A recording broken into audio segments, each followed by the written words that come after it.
morning dressed up like Saturday night. To Hollywood, to that moving picture studio Mr. Drysdale bought for me. What you gonna do over there? Well, make pictures, I reckon. Seeing as how I own the place, the least I can do is to give him a hand. It ain't hands they need over there in Hollywood. It's heads. Tits, the whole kit and caboodle of them. Granny, I got to admit them movie folks do act like there's a few straws shy of a bale. Their thinkers are puny. Why, the sun was shining bright as you please outside. Where do you think they were making and shooting pictures? Inside, with the lights on. Yeah, I did think that was mighty wasteful. But what got me was the way they kept dragging stuff indoors to make the indoors look like outdoors, when it could have stayed outdoors instead of coming indoors in the first place. Jethro! If you take my advice, you'll forget the whole crazy business. Well, now, Granny, Mr. Drysdale must be counting on me to make movies. Why else would he buy me a movie studio? It's a real estate investment. Real estate investment? A movie studio? Of course. It's the land that's valuable. Now, look what 20th Century Fox did with just a part of their lot. Century City.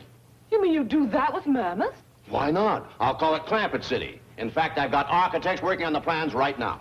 But, Chief, that studio's been a Hollywood landmark. Why, movie history has been made there for 50 years. That's long enough. Now, let's make some money there. And this project will make millions. Millions. Millions. But, Chief... Never interrupt me when I'm saying that word. Mr. Drysdale, you may have a steel vault for a heart, but suppose Mr. Clampett wants to continue making movies at Mammoth. That's very funny. If there's one thing in this world that would not appeal to Jed Clampett, is the phony tinsel and nonsense business of making movies. What kind of movies are you going to make, Paul? Well, they tell me that the best kind is what they call hits. So I reckon I'll make mostly them. What about making one with critters? I might do that. That Rin Tin Tin and Strongheart does right good. You can use any of my critters you want to. Well, thank you. I'll study on it. If that Jethro don't get down here and drive me over to the studio, I ain't gonna have time to make more than 1 or 2 movies today. Jethro, what's keeping you? Jed, I put up some victuals for you to take along. I thought you was getting me going. Well, I've been thinking it over. We ain't seen a good movie since we left the hills. Maybe you can make some. Well, I'll sure do my best if I can round up some of them big stars like Hoot and Buck Jones, William S. Hart, Dustin Farnham, them fellas. Invite them to have lunch with you, Jed. When they hear what's in that basket, they'll jump at the chance. Well, what all you got for me? Everything from crow gizzards to sow belly, including crawdads, fatback, and hand-slung chicken. I reckon even movie stars don't eat like that every day. You round them up, Jed. I'll do my best if you'll round up Jethro. Tell him I'll be waiting on the truck. Jethro! You want a hickory stick laid across the back of your lap? Jed, listen. Granny, you ought to see the mess I found outside. You ought to see the mess I found upstairs. Jethro? Yes. He said that you told him he could be a movie producer, and now he's gonna look like one.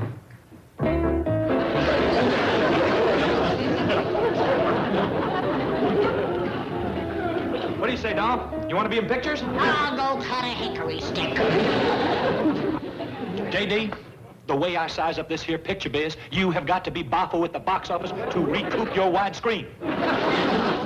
And I mean, that's even before the director yells negative. There is producer talk. What does it mean? I don't know. But I seen these producers over at your studio yesterday, and that's the way they talk. And this is the way they looked. You mean getting green around the gill? You want to take him to the woodshed, or should I? Granny, I kind of think that cigar done whooped him first.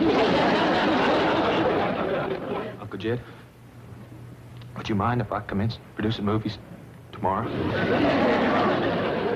Oh, go on up and go to bed, then.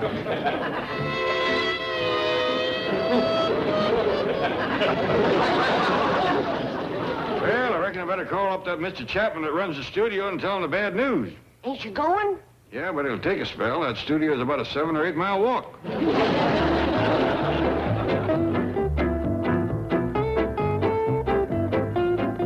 No wonder Drysdale wants to turn this studio into a real estate development. We haven't shown a profit in 2 years. And you're supposed to be my 4 top producers. Have you turned out a money-making picture in the last 2 years? No, sir. How about you? No, sir. You? Oh, no, sir. No, sir. A fine bunch of nephews you are. Well, just don't sit there. Somebody answer the phone.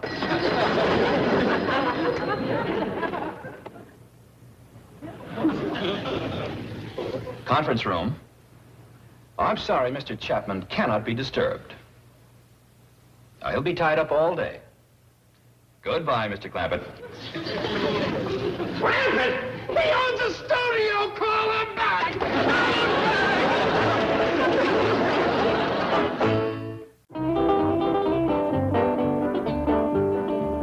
Well, that sure is mighty friendly of you, Mr. Chapman, but I can walk over easy as not. No, no, no. If you're sure you want to come, I'll send my car for you. Oh, you're sure, huh? Okay. Somebody go and get Mr. Clampett.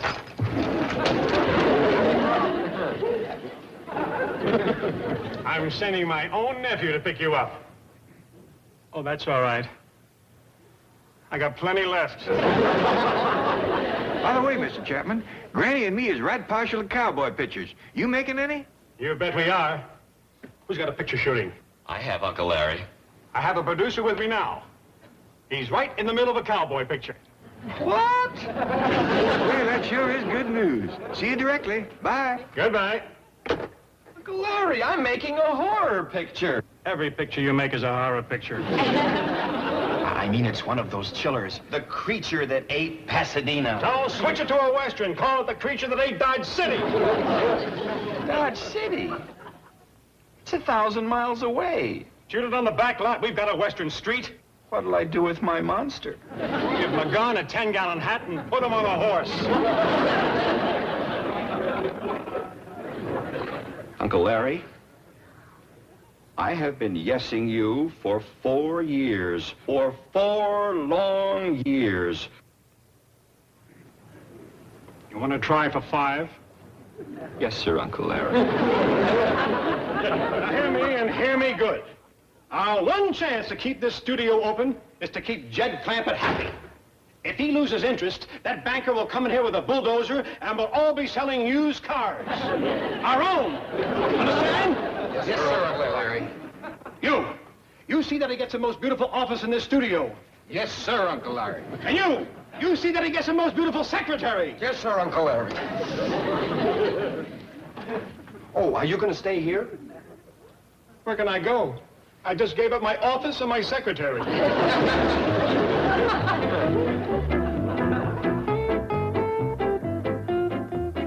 Come on, hurry up. The front gate said Mr. Clampett just arrived. Well, we won't have time to put his name on the door. That's all right, just as long as you get mine off. Mr. Clampett, welcome to Mammoth Pictures, home of the cowboy movie. Yeah, thank you. This is my old hound dog, Duke. A magnificent animal. Let me help you. Let me take this. What is it? There's everything in there from crow gizzards to sow belly. Well, we can get a steak from the commissary. He doesn't need to eat junk like that. The victuals is for me. Oh, excuse me. Miss Swenson, this lovely young lady is Miss Swenson. She's going to be your secretary. Yeah, howdy, ma'am. How do you do, Mr. Clampett? She'll be your girl Friday. Oh, well, I'll see you then. That simply means she's going to be your assistant. She'll have the office next to yours and be at your beck and call constantly. Now, would you mind showing Mr. Clampett to his office, please? I must be running. Excuse me, please. Certainly. Right in here. Well, so long. Come on, Duke. Well,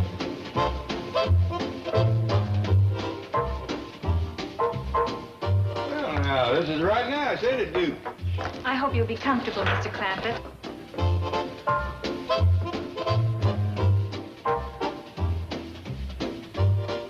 Hey, you got a right nice office, too. Oh, no, Mr. Clampett, this is yours. I'll be out there in the reception area. Oh, well, all right, if that's the way you want it.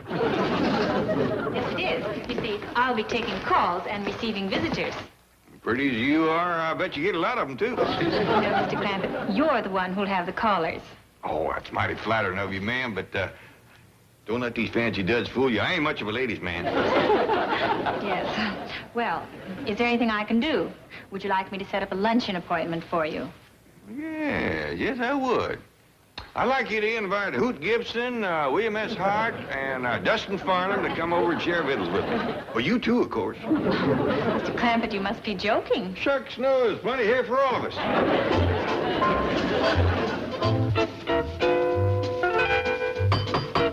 Mr. Drysdale, I beg of you, reconsider your plans to demolish the studios.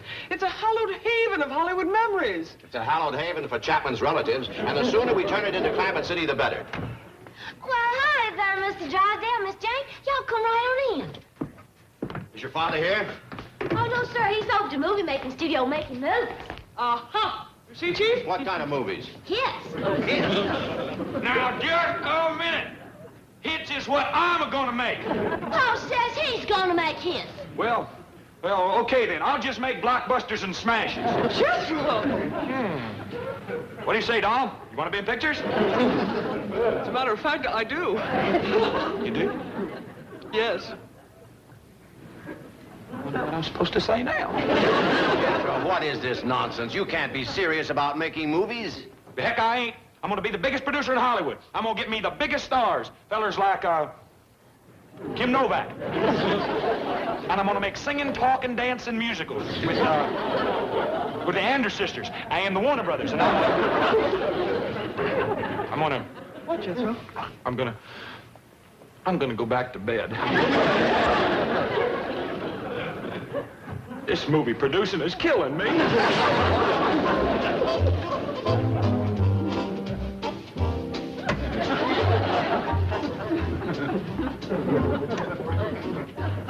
Excuse me, Mr. Clampett. Oh, yes, ma'am. Something happening? Well, yes, there's a Mr. Drysdale in my office. He wants to know if you can see him. Yeah, I can see him plain as day. No, I meant he wants to see you. Oh. Look this way, Mr. Drysdale. Here I am. Come on in. Excuse the looks of the place. When they put the floor down, they didn't cover up all the dirt, so stuff has commenced to grow. You mean all this?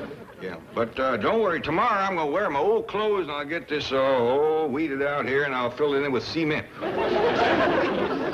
Don't waste a moment on this place, Mr. Clampett. I'd like to tear the whole studio down. Oh, well, now, don't do that. I'm sorry I complained. A little dirt and brush don't bother me. I kind of like it. No, not for that reason. Now, I have a plan to replace the studio with a housing development, and we'll call it Clampett City. Clampett City? Think of that. Your name perpetuated for all time. In guidebooks, geographies, on road maps. Clampett City. With streets like Ellie Mae Avenue, Granny Boulevard, Jethro Street. Well, that sounds fine, but what'll happen to the studio? This studio has lost money ever since Chapman took it over. Yeah, but he's doing his level best. Why, he's got all his kinfolks working to help out. Mr. Clampett, those relatives of his are grifters, malingerers. They pad the payroll, they featherbed. Oh, yeah, they pitch in and do everything. Awful nice bunch of people. I sure would hate to see them lose their job. All right. We won't touch the studio to start with. There's plenty of room in the back lot, and nobody will lose their jobs. What do you say? Well, it sure would pleasure my family to have streets named after them. I reckon I'd be more useful trying to help build a town than to make moving pictures. Why, I can't even get a star to have lunch with.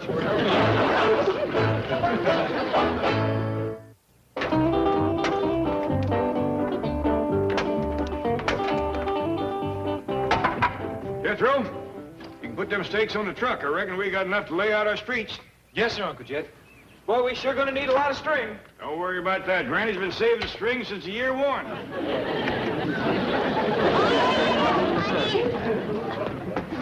I'm all ready to lay out Granny's Boulevard. All right, climb aboard, everybody.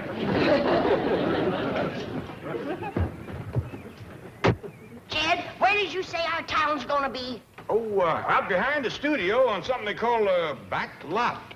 Clampett City, here we come. Lunch, everybody. How long have we got for lunch? Half hour. You can take longer, sis. Oh, sure, you take an hour, Mom. Thank you, son. Gee, how come Uncle Larry made him a producer and me just an extra? Be quiet. We're all eating, aren't we?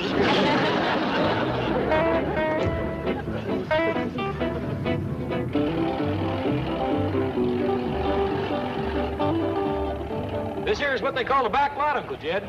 Nice open country. How will we know when we get to where our town is going to be? Reckon we'll see some of them architect fellas working, huh, Pa? Reckon so. Mr. Drysdale said he's had a bunch of them working on this project for some time. Sure hope they got the brush cleared away. Look, yonder's some buildings. Looks like a whole town. You reckon it's ours? Must be. I don't see nothing else around. Them architects sure been a-working. Looks kind of old-fashioned to me. Just the kind of town I like. Pull up and step, Jethro. Let's see what we got. This here's gonna be Granny Boulevard. Shucks, Granny, this street ain't nothing but dirt, just like back home. Well, the sidewalks is just like back home, too, made out of boards. Even the stores and houses is like back home. Except there ain't as many trace for my critters. Uncle Jed, can I drive around and see maybe there's another town? If you wanna. I'll go with you, Jethro. Come on, Ellie. Bye. Bye now.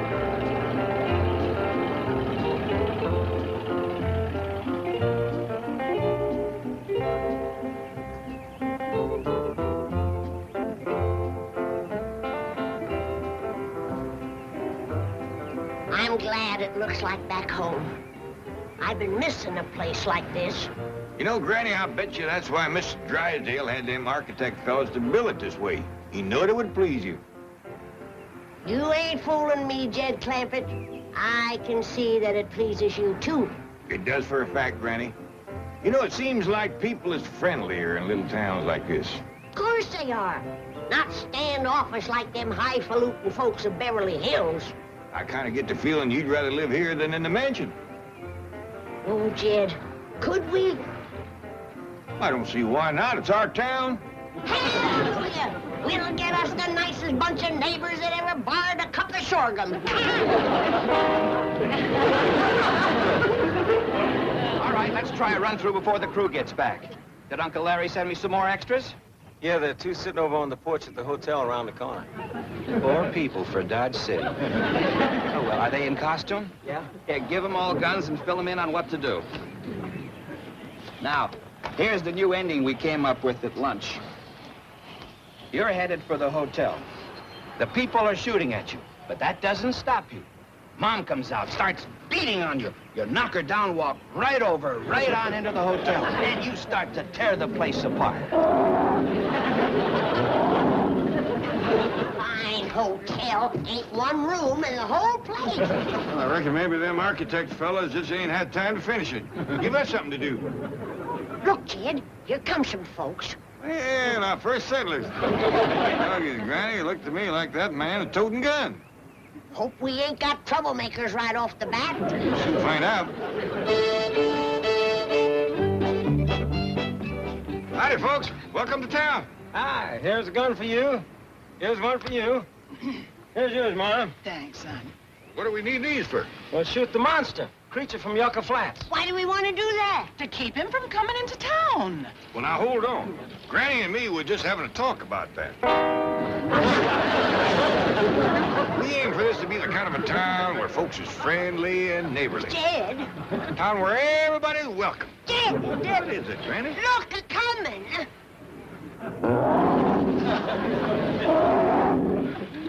Wait. Sure grew 'em tall over the Yucca Flats. Tall and ugly. Now, hold on, ma'am. I grant you, he might not be your first choice for a moonlight hayride, but that ain't no call to go shooting at him, especially his first trip to town. Why, a good hot bath and a nice... He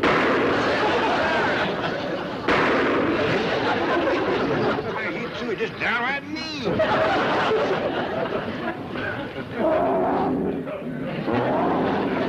Look, Jed.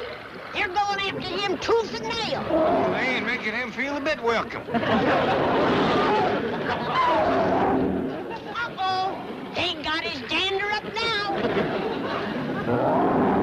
Howdy, stranger. How things? Woods in Yucca Flat. I don't blame you for being a mite riled, but on behalf of Granny and me, I want you to know that you're welcome in Clampett City. And we hope you'll be... Let's get out of here, Granny. You think he's mad now? Wait till he finds out there ain't no rooms in that hotel.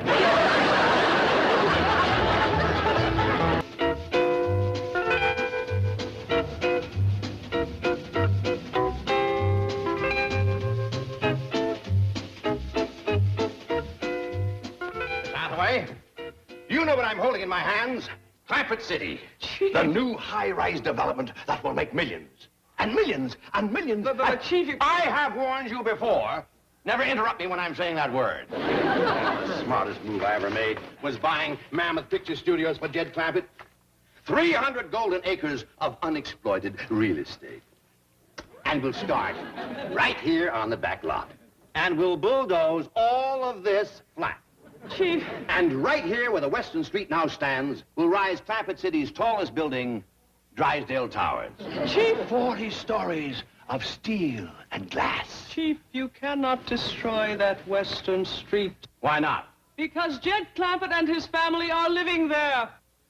What do you mean they're living there? This isn't a real town, it's a movie set. Nevertheless, they have moved in. But the buildings aren't even completed. They are completing them. They can't do that. We'll lose millions and millions and millions and millions. Well, don't stand there. Interrupt me.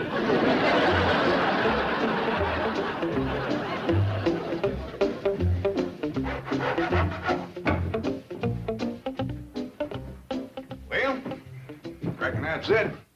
How's she look, Ellie? Looks just like Luke Short's general store back home. Oh, that'll please Granny. I tried to copy Luke's place near as I could recollect. Oh, is this all right for the big opening sign? Yeah, that's fine. Jethro can paint that quick as him and Granny gets back with the supplies. Now, sit down here for a minute. I want to talk to you. About what, Pa? Oh, about our little town here. I reckon you've been wondering why I've been so all-fired anxious to get folks to commence moving here and settling down and trading in our general store. Oh, on account of cause Granny always wanted a store like this. Well, that's only part of it, Ellie. You remember Luke Short's daughter used to clerk in his store back home? I sure do. They was 12 of them. Samantha Jane and Elverna Rose and Priscilla. Yeah, I remember.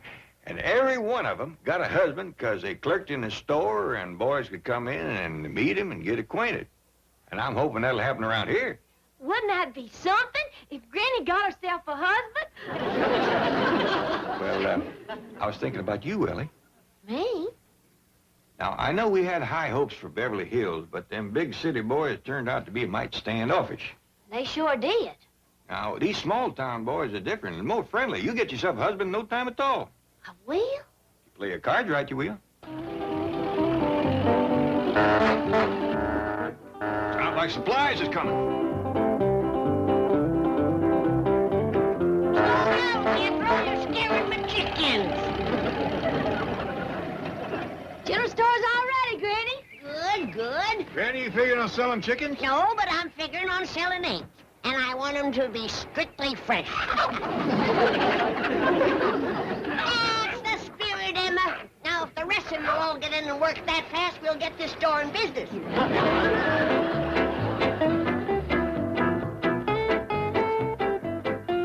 Now, you listen to me, Chapman. Those hillbillies can't live on that Western Street. No, but they can. Mr. Clampett owns a studio, remember? And as long as they're happy there, you know what you can do with your bulldozer.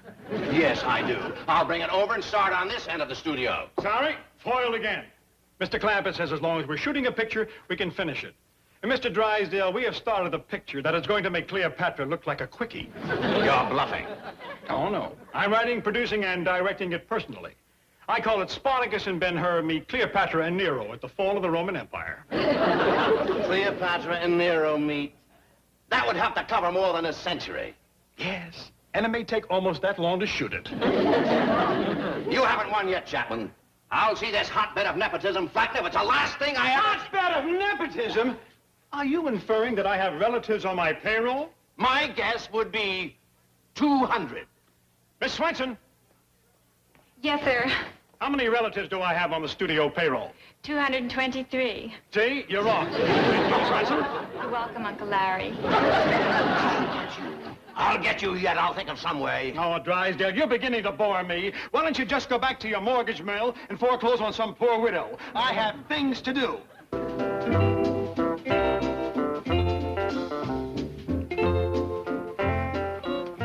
See how you look, boy?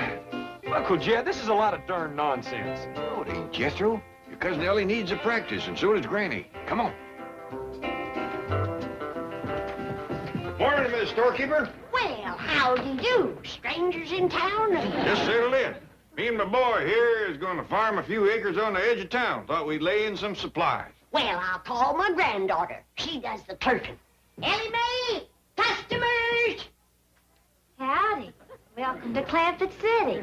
Always got a broom in her hand. Neatest little housekeeper you ever did see. Good cook, too. Make some lucky boy a dandy wife. Say something, boy. What'll I say? Think. Say something about the broom. You sweep with that or ride it?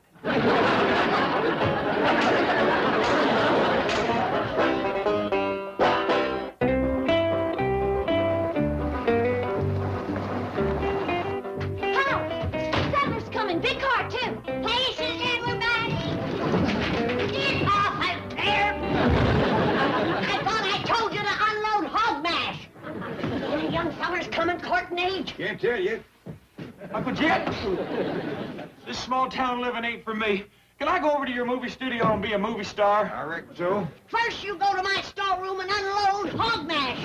I bet you Bert Lancaster don't unload hog mash. Well, then he better not ask for work around here. Now get going. Oh, howdy, Mr. Drysdale. Say, we sure do want to thank you for building us this dandy little town. What happened to your hat? Oh, I dropped it outside. Oh, Mr. Clampett, this isn't a town. Well, it ain't finished yet, but it won't take long once the folks commence moving in and settling down. Yes, but Mr. Are you all alone? Yes, Granny. Mr. Clampett. False alarm, Ellie! Mr. Clampett. You gonna buy something? No, Granny, I'm just here to talk to Mr. Clampett. Well, sit down, sit down. Thank you. You're my first customer. If you don't buy something, it's unlucky. All right, Granny, all right. Mr. Clampett, you can't live here. Nobody can live here. Why not? Well, because this little town is going to be cleared away and all those hills bulldozed flat. Who says? Well, that's the plan for Clampett City. You'll have 40-story buildings here. We like it the way it is. But you'll make millions. I got millions. You'll make more millions. I don't need them. Well, surely you want them. What for? So you'll have them. I got them. But you'll make more. I don't need them. How's that look on him, Jed? Pitiful. Mr. Clampett, don't you want a city named after you? I got one. No, no, no. I mean a real city. A city of concrete and steel, towering up into the sky. We like it the way it is. But you can't make any money on this town. Don't want to. I'd rather be happy.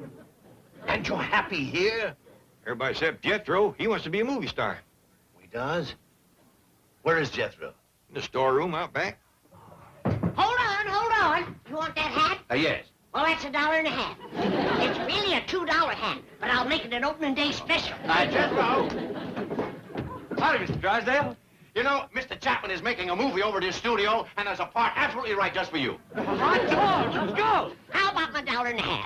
Can I go too, Paul? I'm afraid not, Ellie. You gotta stay here and meet some boys. Oh, she'll meet more boys at the studio than she'd ever meet here. I'll make it $1.25. Of course, you'll be in the movie, too. I'll make it $1. Oh, please go, Paul. Well, things has been kind of quiet around here. I'll settle for $6.50. Mr. Clampett, there's a great part in the picture for you, too. Me? Yes. All right, take the hat for 50 cents. Oh, I'm sure they can use you, too, Granny. Come on, Granny. Yeah, we'll all be in the movies. I ain't leaving here until Mr. Drysdale pays me for that hat. Oh, I'm sorry. How much was it? How much you got? 27 cents. So! Well, now, shall we all go over and be in Mr. Chapman's picture? Nope. I better stay here and mind the store and make some more money. I wouldn't worry about that, Granny. That $2 hat you just sold him for 27 cents wholesales to us for $5. How much profit is that, Jethro? I'll cipher it for you. 5 double knot. Never mind. Let's all go over to the studio and make movies. But my picture's about ancient Rome. Those hillbillies can't live in Rome. Ah, but they can. Mr. Clampett owns the studio, remember? And as long as they are happy in Rome, Do you know what I'm going to do with my bulldozer? Today, the Western Street.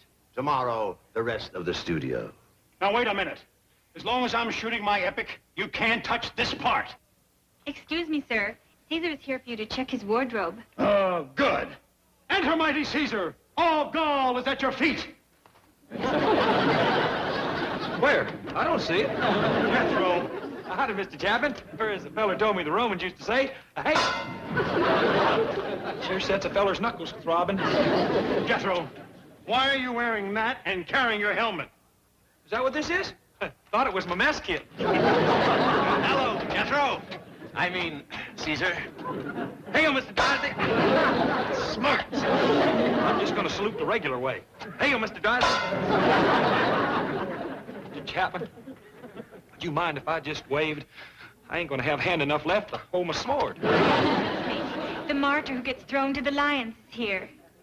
Come in, miss. Hi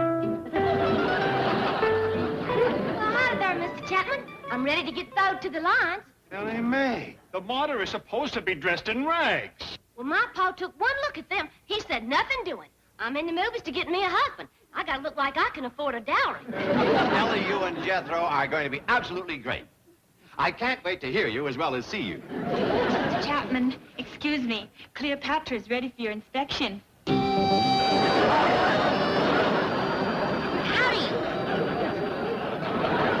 Don't be scared, Mr. Chapman. It ain't a real snake. Remember, today the Western Street, tomorrow the studio.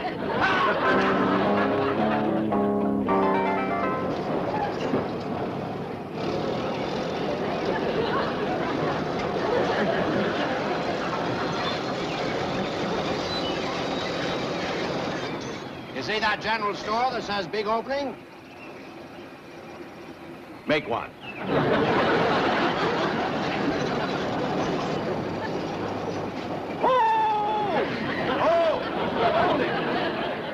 Mr. Clampett. Hey, that's a dandy big plow you got. What do you figure to do with it? Plow, if I can find the right spot. Well, there's some right fair acreage on the edge of town. That's wonderful. I'll look at it later. Come in, come in. Wait in the bulldog. Plow. When I first seen you headed for the store, I thought you might be going to plow us under. I'm surprised to see you here. I thought you had moved out to be a Roman centurion in Mr. Chapman's picture. I moved right back when I seen what a Roman centurion was. That's a woman cook. A woman cook? Yeah. They give me this flimsy dress to wear. There's pot lid and meat cleaver to hold. I'm better off running a small-town general store. Well, I'll get you another part. How would you like to be a Roman senator? What do they wear? A toga. It's a sort of a long... Well, never mind, you wouldn't wear it. Well, I'll get back and see if I can speed up the fall of Rome. That's the name of the picture. All right, everybody, quiet on the set.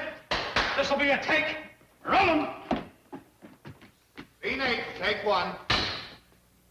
Action! Friends, Romans, countrymen, lend me your ears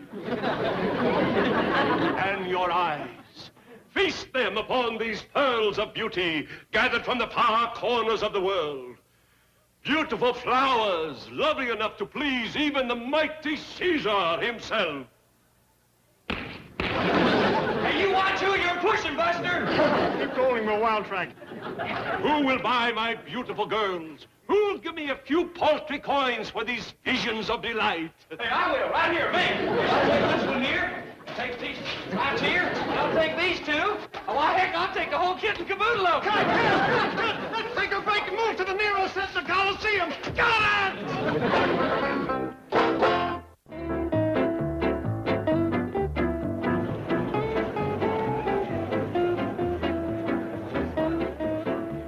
I don't care how many extras are sitting out there on cold marble.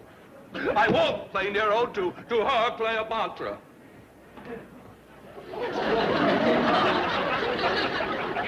And look, I guarantee you she will not appear in the picture. We'll be on your close-up for the whole scene. Then why are we doing all this? Her son-in-law owns a studio. I mean, you know how it is with these family things, Cousin Vinny. Well, let's run the scene. Swell. Okay, Granny, we're ready.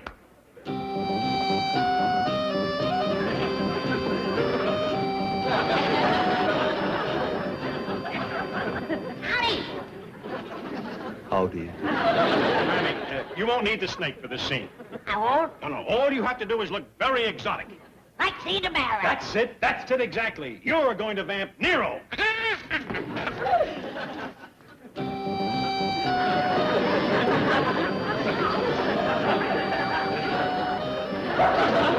All right, let's slate it and roll. Scene 10, take 1. Action. Cleopatra, my beautiful, ravishing, voluptuous queen. I like him. Rolling, we'll wild track it. We will drink a loving cup, my beloved. A special nectar that I have had prepared just for us. You know something? You ought to lay off the juice that's putting weight on you.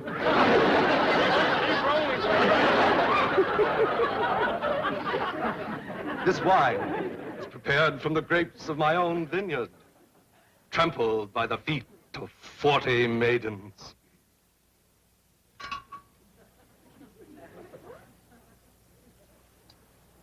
They ought to took their shoes off.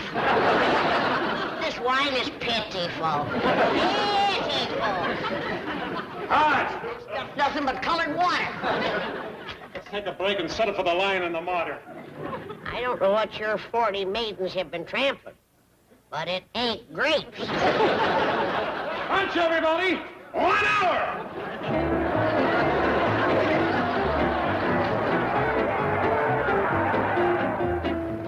Giddy-up! Ah, come on! Whoa, boy! Whoa, steady. Howdy, Uncle Jed. Hi, boy. What happened to the back end of your fancy buckboard? Well, this here's what you call a chariot. Everybody in Rome drives them. Standing up? Yes, sir.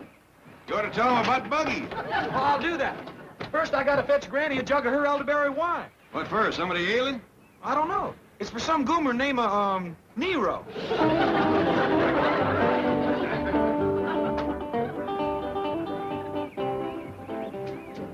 You want to ride back with me? No, I'll stay here and mind the store. Sure hope business picks up. So far, I ain't sold nothing. Well, Uncle Jed, it's no wonder folks ain't coming here to buy. What do you mean? You ought to see what they selling over the hill in Rome. Well, man, I mean, they got themselves a real special. What are they selling? Girl. Girl?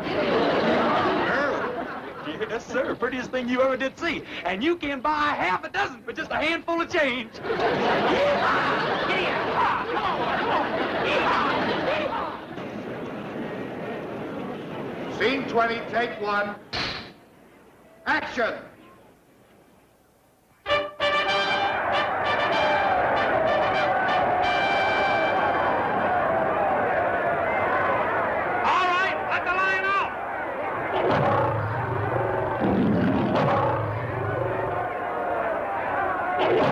Follow the line. Now keep the line in your lanes. That's it. Now bring him right across to the girl. That's the idea. Closer. Closer. It's there. He's got her. Zoom in. Zoom in. Never mind. Cut it.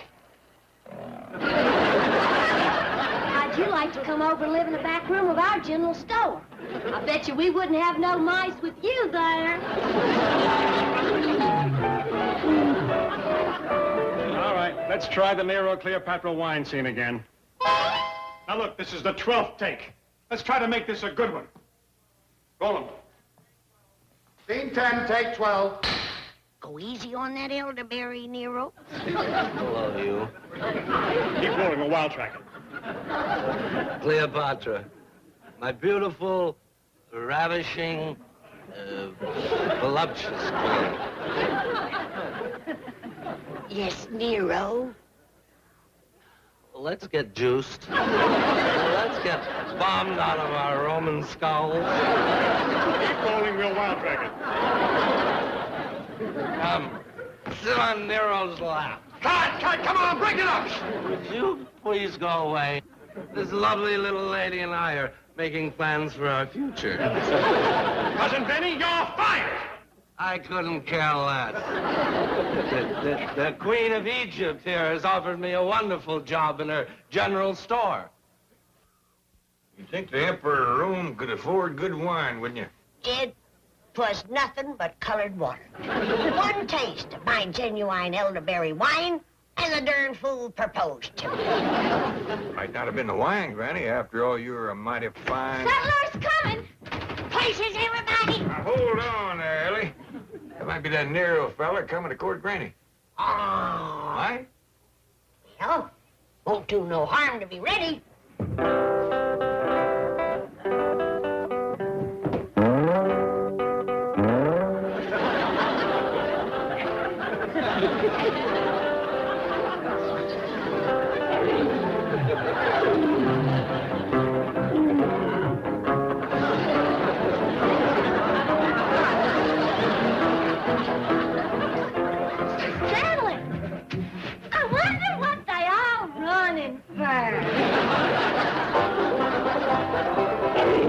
Speaking to you from our news helicopter, we're about to fly directly over the fabulous Beverly Hills estate of Mr. Jed Clampett. There's the beautiful front lawn, which the Clampetts almost plowed up and planted in crops. There's the tree that Ellie Mae climbs.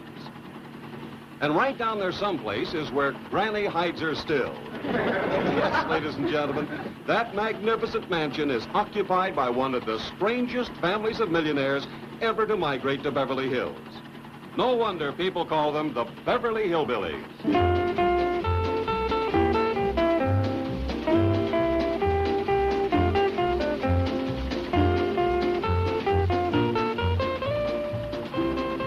Now, coming into view on your left is the tennis court, which Mr. Clampett converted into a stock pen and filled with cows and goats and chickens. Yes, for 2 years, Mr. Clampett has been the center of controversy in Beverly Hills. Now it appears he has become a center of controversy in nearby Hollywood, where, through his banker, he has obtained control of Mammoth Pictures, one of the pioneer movie studios. Now, Mr. Clampett finds himself torn between those who wish to preserve this historic motion picture landmark and those who wish to tear it down, namely his banker, Mr. Milburn Drysdale. Mammoth Pictures is losing money, and it's tying up a valuable parcel of real estate. I say let's bulldoze it and build Clampett City. And now, speaking from her office in Hollywood, is someone who opposes Mr. Drysdale's views, the famous columnist, Miss Hedda Hopper. I have not met this Eastern financier, Mr. J.D. Clampett, but I would like to say to him that Mammoth Pictures is more than just a valuable piece of real estate. It's a priceless chapter of Hollywood history, written by stars whom the world will never, never forget. I intend to seek him out and do my best to convince him that a studio so rich in memories should and must be preserved. Thank you, Miss Hopper, and good luck. Now, I say good luck because our news staff has been unable to locate Mr. Clampett. He and his family have dropped from sight just when the fate of the studio hangs on his decision, particularly the western set located here on the back lot. It is here that Drysdale has announced that he will begin construction. Now, will this movie set be replaced by 40-story skyscrapers? Only Mr. Clampett can answer that question, and he has disappeared. And on that note of mystery, we return you now to our studios. This is Bill Baldwin in Newscopter 1.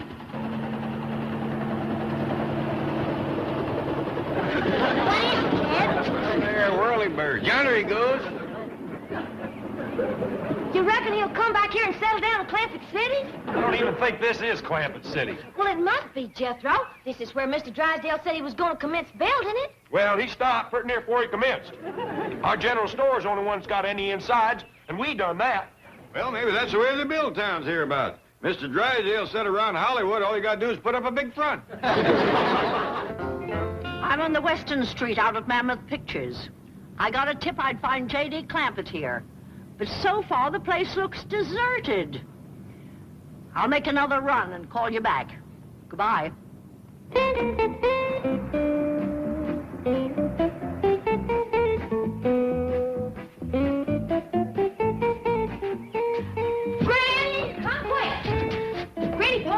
Must have gotten them locks off the gate. Yonder comes our first car. Praise be, settlers at last. The big family? Well, it appears like just one woman. Yeah, but she's looking for a man. Well, how'd you know? That's a courting hat if I ever seen one. Yeah, just like Aunt Pearl used to wear.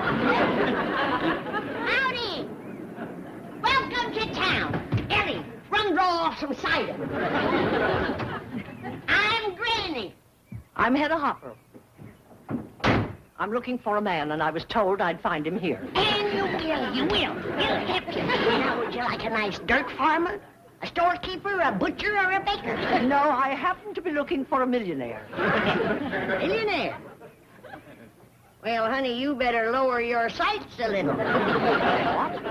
Well, at your age, if you can't get cream, don't turn down milk. I'm afraid I've come to the wrong place.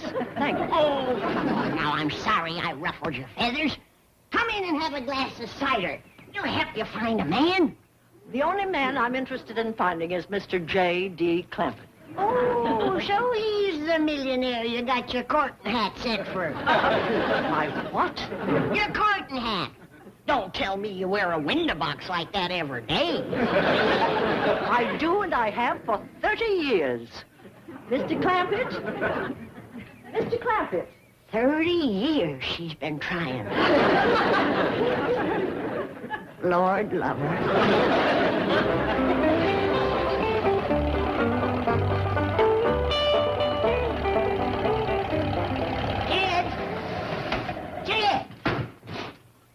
Whose car, Granny? Some highfalutin husband hunter by the name of Hedda Hopper. Husband hunter, huh?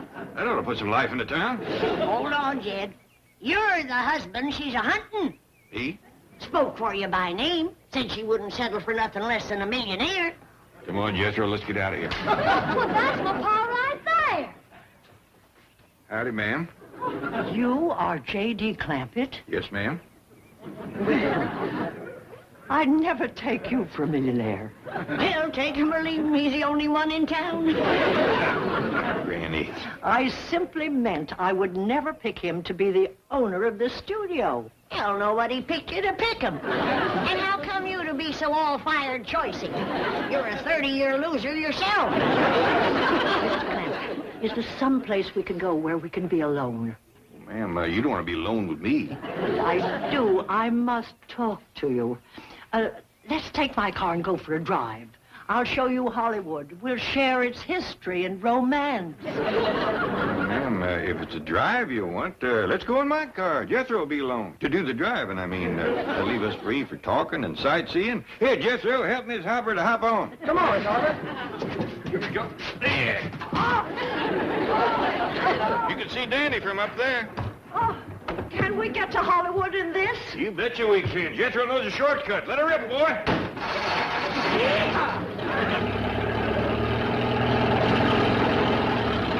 She sure is hanging on to our courting hat. Not a good it'll do her.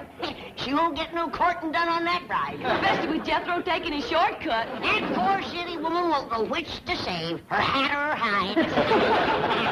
Hang on, Miss Hopper. The road takes a little dip here.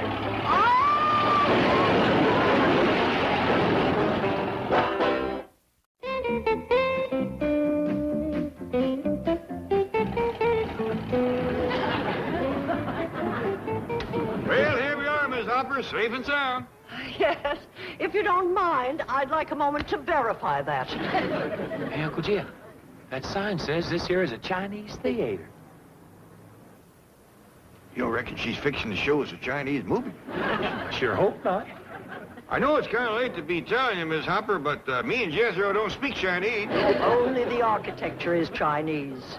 This is one of the famous Hollywood landmarks I was telling you about. Oh, I see. Now, Mr. Clampett, I want you to walk up there into that forecourt and look at those footprints in the cement.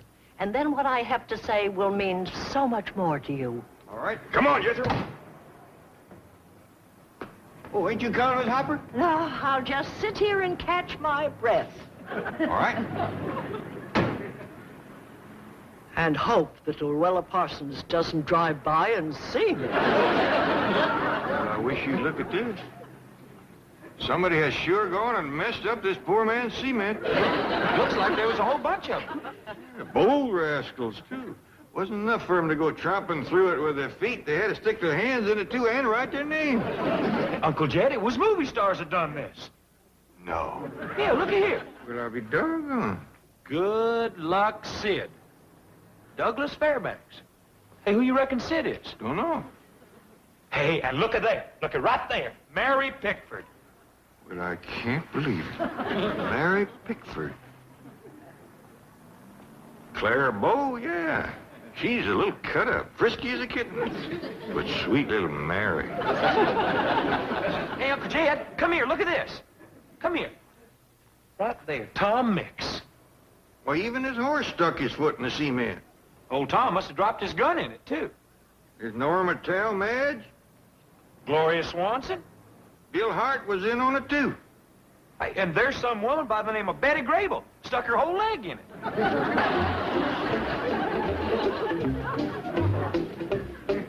Well, Miss Hopper, that sure is a sight to see.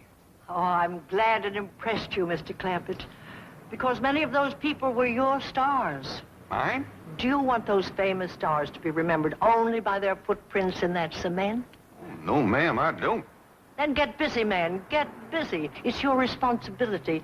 Goodbye. Hey, wait a minute, Miss Hopper. I'll drive you back to your car. No, my office is just down there. I'll send for my car. Bye. Bye. Well, Jethro, you heard what you said. It was my stars done that. Yes, sir. And it's your responsibility. Well, I reckon there's only one thing for me to do. I gotta mix up a batch of cement and smooth out that mess. Come on. That's Hedda Hopper's car. She's in there right now trying to influence Jed Clampett. Well, by golly, I'm not going to tolerate her interference for 1 second longer. She's coming between my bank and millions, and she's going to get clobbered.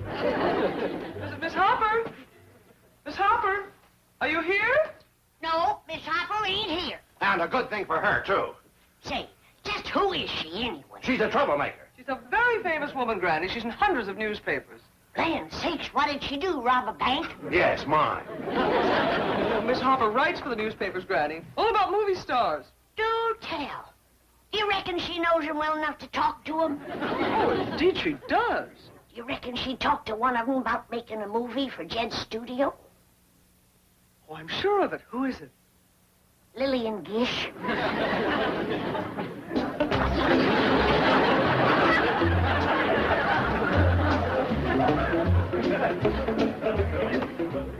Hey, Uncle Jed, this is all the cement we got left. That's just about enough to take care of Mary Pickford. You want me to run home and mix another tub? Better mix a couple of tubs, Jethro.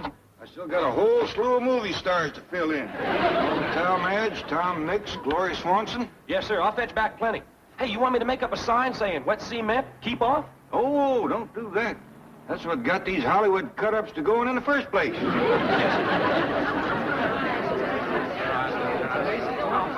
Folks, would you mind to step back a little? You're standing right on Mary Pickford. Thank you. Much obliged. Mary, you little rascal. If Granny ever seen this, she'd take you across her knee.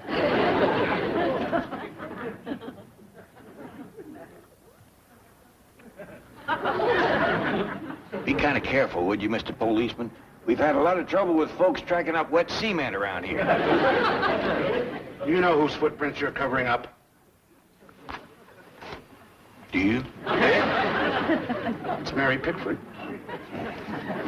Well, now, go kind of easy on her, won't you, Mr. Policeman? I think she just got caught up in a game of follow the leader. I'll have it right as rain in no time at all.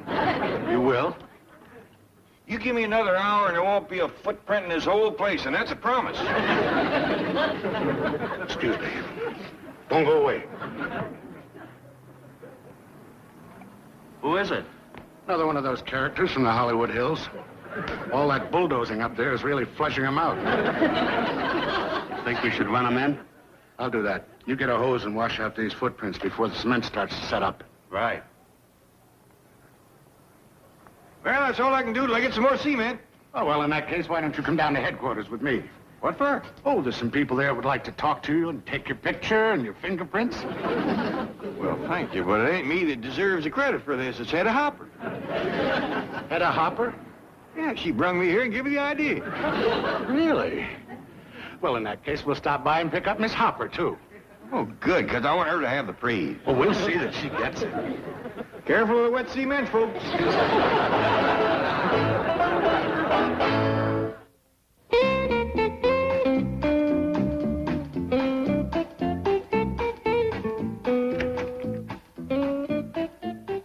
Thank you, Miss Hopper. I'll leave them in your custody. Goodbye, officer. I think I see what you mean now, Miss Hopper. It's up to me to make the kind of pictures that these folks used to make. Well, that's it exactly. Great pictures with great stars. Bring back those days when Mammoth was the pride of Hollywood. Did Bill Hart make pictures there? Right on the very street where Mr. Drysdale wants to bulldoze. He used to hitch his horse where your general store is now. Well, doggy. Miss Hopper, we're going to do what you say. Make great pictures with great stars. Oh, bless you, Mr. Clampett. Well, I'm afraid that'll have to wait, ma'am. I got work to do. That's what I thought, Jed. But Bill Hart don't make movies no more. You don't? Nor John Barrymore, nor Nita Naldi, nor Rudolph Valentino. None of them big movie stars. Gonna be harder than I figured to make them great pictures.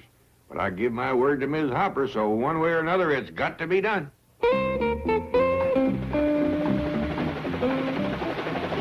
Bill Baldwin in our newscopter again, ladies and gentlemen.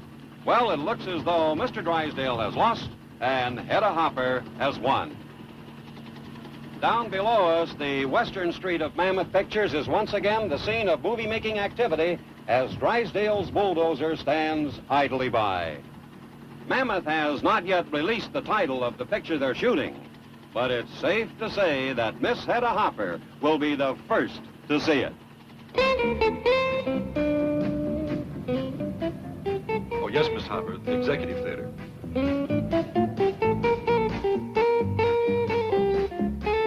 Sit down, Ms. Hopper. I hope you're going to like our picture. But this is incredible. Wasn't it yesterday morning that we first spoke of this? Yes, ma'am. But on account of this being our first movie, it took us the better part of a whole day to make it. Let it roll!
Over to that Western Street.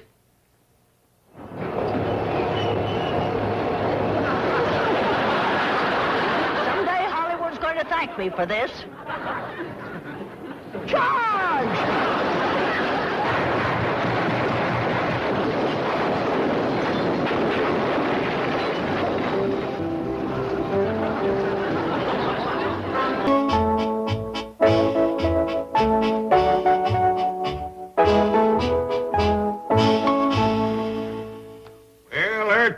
$1 million. Dean Emerson, on behalf of Mr. Clampett, I am pleased to present this check to my old alma mater. Thank you, Mr. Drysdale. And you, Mr. Clampett. Thank you. And now, the college has a surprise for you. An honorary degree. What? Here you are, Mr. Clampett. Oh, shucks, I don't want nothing. Now, we insist. Do I have to wear it? Couldn't I just put it in a sack and take it home? Oh, it's not to take home. You wear this when you receive your degree. Yes, there are 3,000 students waiting to hear your acceptance speech. Speech? Mr. Clampett isn't much for speech-making, Dean. No, couldn't I just say thanks and let it go at that? No, indeed. You have an inspirational success story for those young people. I think just a simple thank you would be best. Nonsense. We all want to hear the inspiring story of how Mr. Clampett made his fortune. Well, I could tell him that. It's short.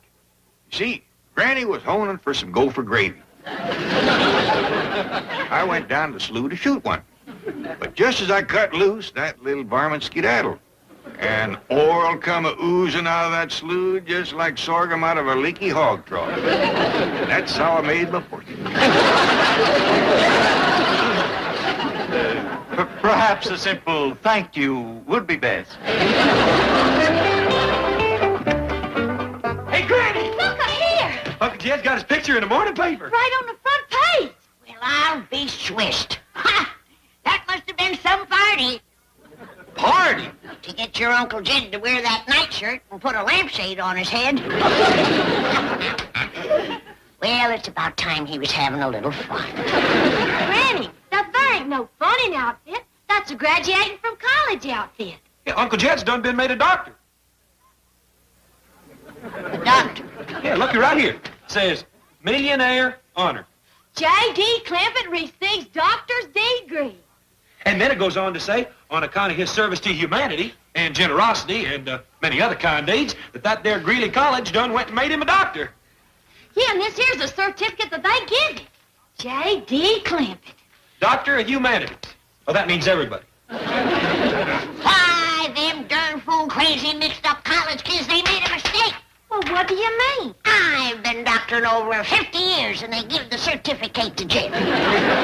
Oh, but you ain't been to college, Granny, and you got to go to college to be a real doctor. Yeah, like Pa done yesterday. He only went to college for a half hour. Well, that don't make no difference. According to this, he's a doctor and you ain't. Yeah, if you're gonna be a doctor, you gotta have one of these here certificates to hang up on your wall. Your Uncle Jed don't know chills from chigger bites. Granny? He don't know warts from weevils. He don't know the drip from the pip. What's all the shouting about down there? Well, yonder he comes, the college doctor. The one with the fancy piece of paper that says he knows everything. How do you cure the vapors? What do you do for Quincy? How do you poultice a raisin? That's me, Granny. You're the one who knows all that stuff. Oh, do you hear that? He wants me to do his doctoring for him. Well, I ain't a-gonna do it. You got the name, now you play the game. What are you talking about? About you sneaking off to college and being made a doctor. I didn't get made no doctor. Well, it says right here in the morning paper you did. I just went down there to give him some money.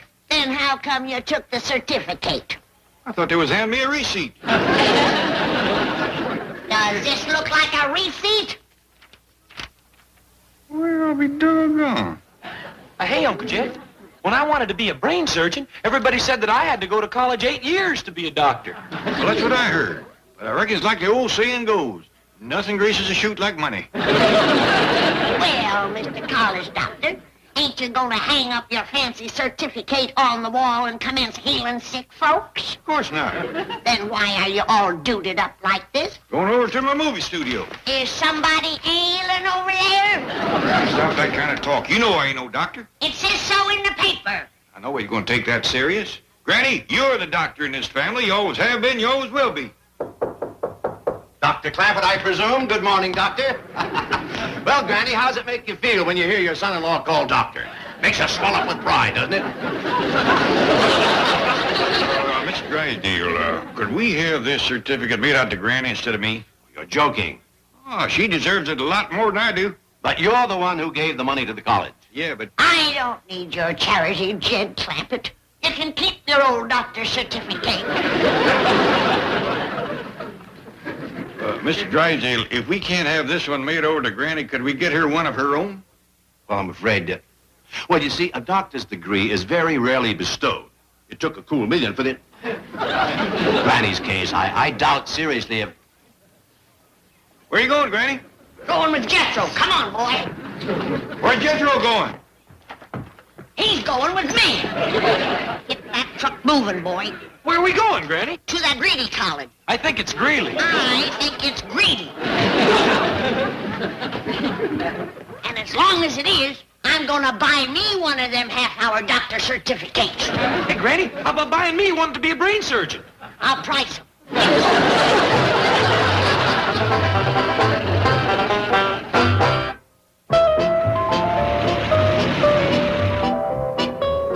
And now, coming up on your right, in a few moments, will be the home of Mr. J.D. Clampett, the man who owns Mammoth Picture Studios. And then... He owns a movie studio? That's right. And then... Well, can't we stop for a moment? Maybe we'll see him. Well, I can pull up at the gate. He might be out in the yard. Now, dear, if we should see Mr. Clampett, you know what to do. Oh, thank goodness we brought your tap shoes. Watch me for tempo, and remember the signals. Now, this is a cartwheel, and this is a backflip. Oh, my baby's gonna be the new Shirley Temple. Huh? Yeah, Ellie and Granny and Jethro come back? No, sir, but there's a whole bus full of people coming up the driveway. What do you reckon they want? Well, I don't know. Unless they seen your picture in a paper and want you to doctor them. Well, I hope not.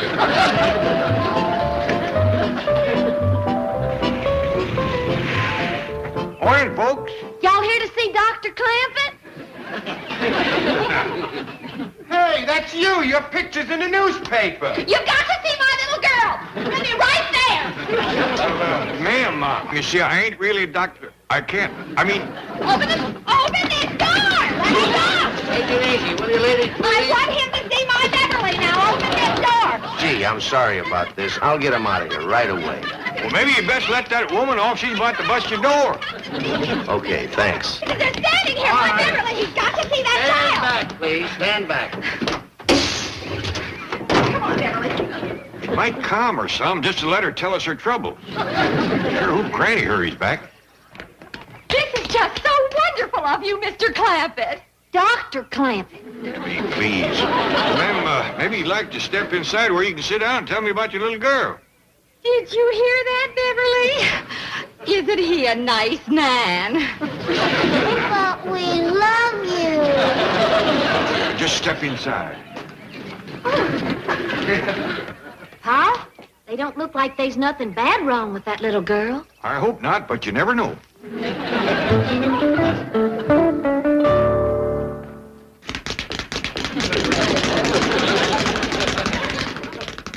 Nervous little thing, ain't she? Don't you think she's got something? Well, I don't think it's nothing to get excited about. Wait. You haven't seen anything yet. Please, ma'am, not all the way. She sure is wearing fancy underwear. Folks usually wears their best when they come to see the doctor. Now, show 'em what you've really got, Beverly.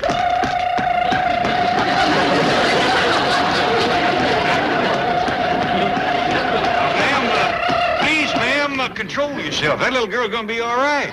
Oh, Beverly, did you hear that? Oh, I've taken her every place, and you're the first one that showed us any encouragement. Oh, isn't he a nice man? Yes, we love you. We love you, too. How soon do you think you can cast her? Cast her? Oh, well, that'll be up to Granny. She might want to try a couple of other things first before she puts her in a cast. My Beverly's ready for anything. Well, you come back in a couple of hours, and Granny probably be here by then. Oh, Bless you. Come along, Beverly. Oh, ma'am, don't you want to put her clothes on? Well, I can do that on the bus. I just can't wait to tell everyone at the Hollywood Vaudeville Club what you're doing for Beverly. They all call her Little Tappy Toe. Listen, I want you to comb that alumni list again. Let's see if we can't come up with a few more of those really big ones. Are you the goomer that gives away doctor certificates? What? Yep, it's you. I'll take one. No, wait a minute. Now, if you're worried about the chute getting greased, I got the hog fat right here. I'll call you back. I think one of the fraternities is trying to pull a prank on me. $6.12 there, right? Right. I'll take my doctor's certificate. For $6.12. And if there's enough left over, I'll take one for brain surgeon, too.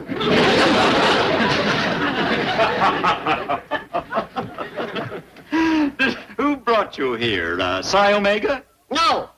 Jethro Bodine. You call me Granny? Hey, you graduated quicker than Uncle Jed, and it didn't even take you a half hour. Now, look here, young man. This has gone far enough. What fraternity are you with? I ain't with no fraternity. Then will you please explain what this little woman wants? Well, yes, sir. She wants folks to call her a doctor. And it's high time, too. Indeed it is. Get me Dr. Niemeyer in psychiatry. Paul, Granny and Jethro's are coming. Oh, praise be. Just in time. Finish putting the chairs around for the next busload of sick folks.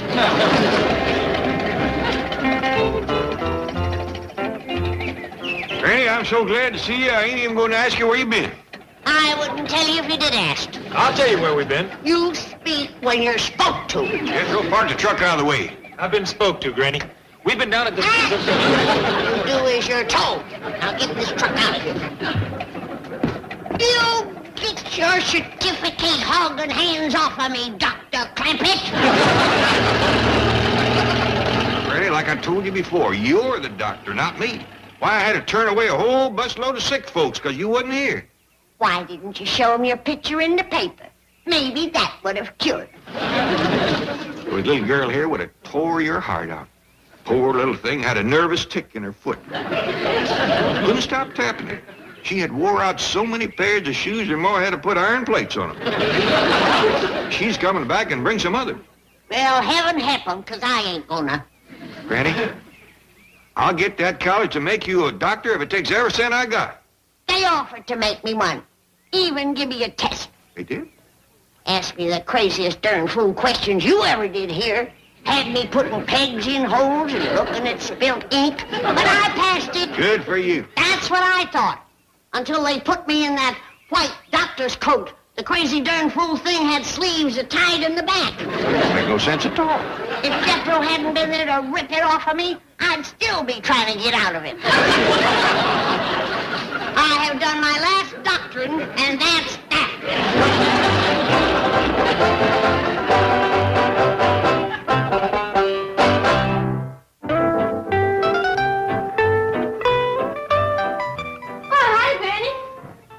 What's this get-up supposed to be?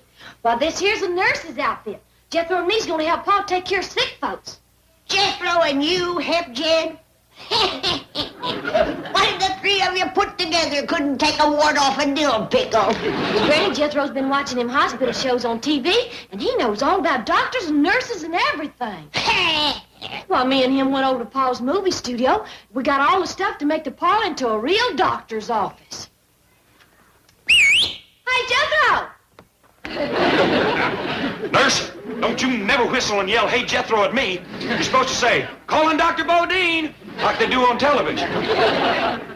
Dr. Bodine. Yes, ma'am, Granny. He's Dr. Clampett's brilliant young assistant. Nurse, clear this ward. Get ready for the patients. Sorry, Granny. You'll have to leave. You couldn't pay me to stay here. I don't want to be within 10 miles of this place. Someone comes in with a broken leg, that nut will shoot him. And I don't want to be here to see it. I'll go out and fetch Dr. Clampett.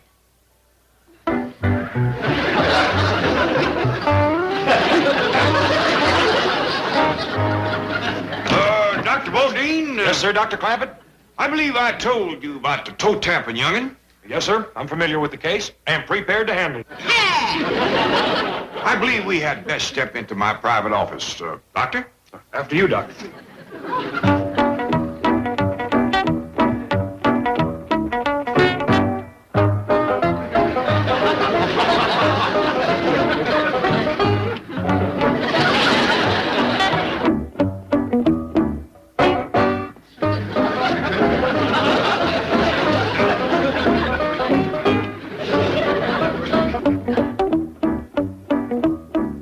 Now then, Dr. Bodine, supposing that x-rays don't quieten her nerves. Then I'll just have to yank them rascals out. That don't do it? Then I'll just have to remove what they call the entire skeletal structure. Oh, if that's that little girl, you might as well bring her right on in here to the operating room and letting young Dr. Bodine go right to work on her. Yes, sir, Dr. Clampett. Oh, no, wait! I'll help you, Jed. I'll save the little girl. Don't let that squirrely TV doctor get his hands on her. I'm coming.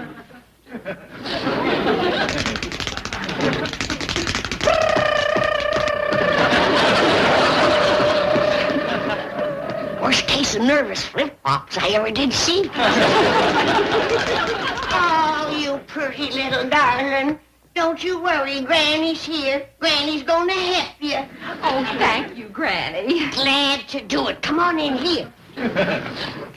No, I better take her upstairs to my room. Oh, there's some others outside from the Hollywood Vaudeville Club. May I tell them to come in? Have them come in and wait. I'll get to them as quick as I can. Come on in, everybody!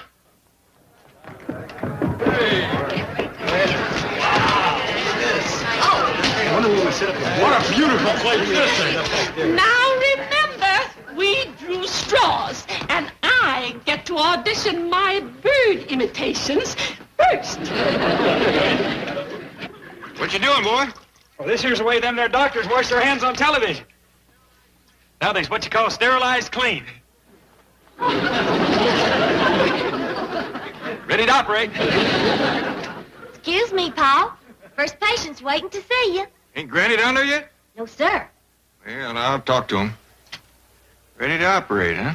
Yes, sir.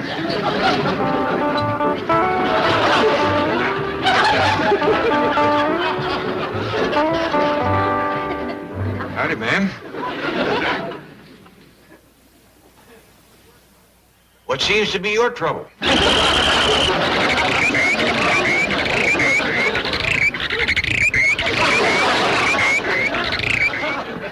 That woman thinks she's a bird. She ain't fur wrong. What can you do? Well, I ain't no bird doctor, but I can give her some breadcrumbs and straw and make her comfortable. How's the little girl? Just fine. But it took 2 doses of nerve tonic to get her more to bed. Well, come on, give me your wing. Pitiful, pitiful. Here's the next one, Paul. Oh, howdy. Granny will be right back. Maybe you'd like to tell me what ails you. Sometimes makes you feel a lot better just to talk about it. Uh-oh. I can tell you right off that we got to change what you eat. You'll feel a heap better right away. Paul, come quick. What's the matter, Ellie? There's a woman waiting to see Granny, and she's stripped down to her fancy underwear. A crowed woman? Yes, sir. And it's got her husband just raging mad. Now, don't eat no more till I get back.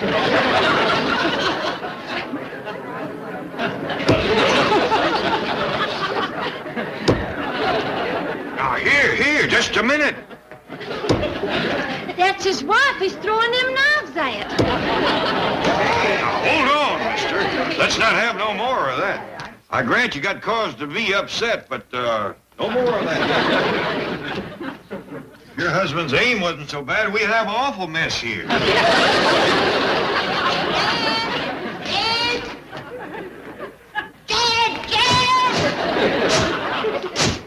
Worst case of heartburn I ever did see. It's what he eats, Granny. Jethro! You're supposed to say call him Dr. Bodine. Never mind. Take that man to the kitchen. Give him some baking soda and buttermilk. Be sure and get the jug with the buttermilk. You give him some of Granny's corn squeezins and he'll hiccup this house to a cinder. Yes, sir. Get out of there!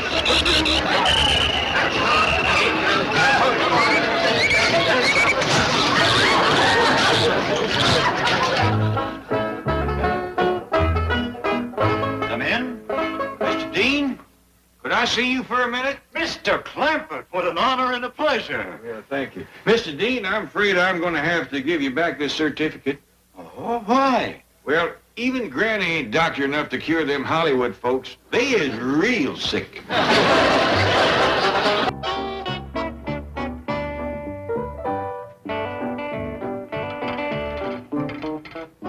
it, Clyde. Wash 'em good. Well, I'll be doggone. Look at that little rascal go. Raccoons is right fond of washing things. Are you going to teach him to wash regular-sized dishes? Well, of course I am. Then I won't have to do them. If you can learn him to wash cars, we can make some money. Now, youngins, you're going to be walking on eggs today because Granny is in one of her... What in tarnation is... Well, I'm learning this here raccoon to wash dishes. Get him out of here, Ellie. Of all days not to rile up Granny, this is it. Granny might like to have herself a dishwashing critter. Granny ain't in no mood to like nothing today. She's in one of her cantankerous moods, and she's spoiling for a fight. Now, Ellie Mae, get him outside. Oh, sorry, Clyde. Oh, wait a minute. Here she comes. Get him out of sight. Well, Pearl, hide. Put him in here, Ellie. It's empty. You'll be real still and I'll sneak you outside. Now, everybody mind your own business. Be real quiet. Don't give her nothing to start a scrap about.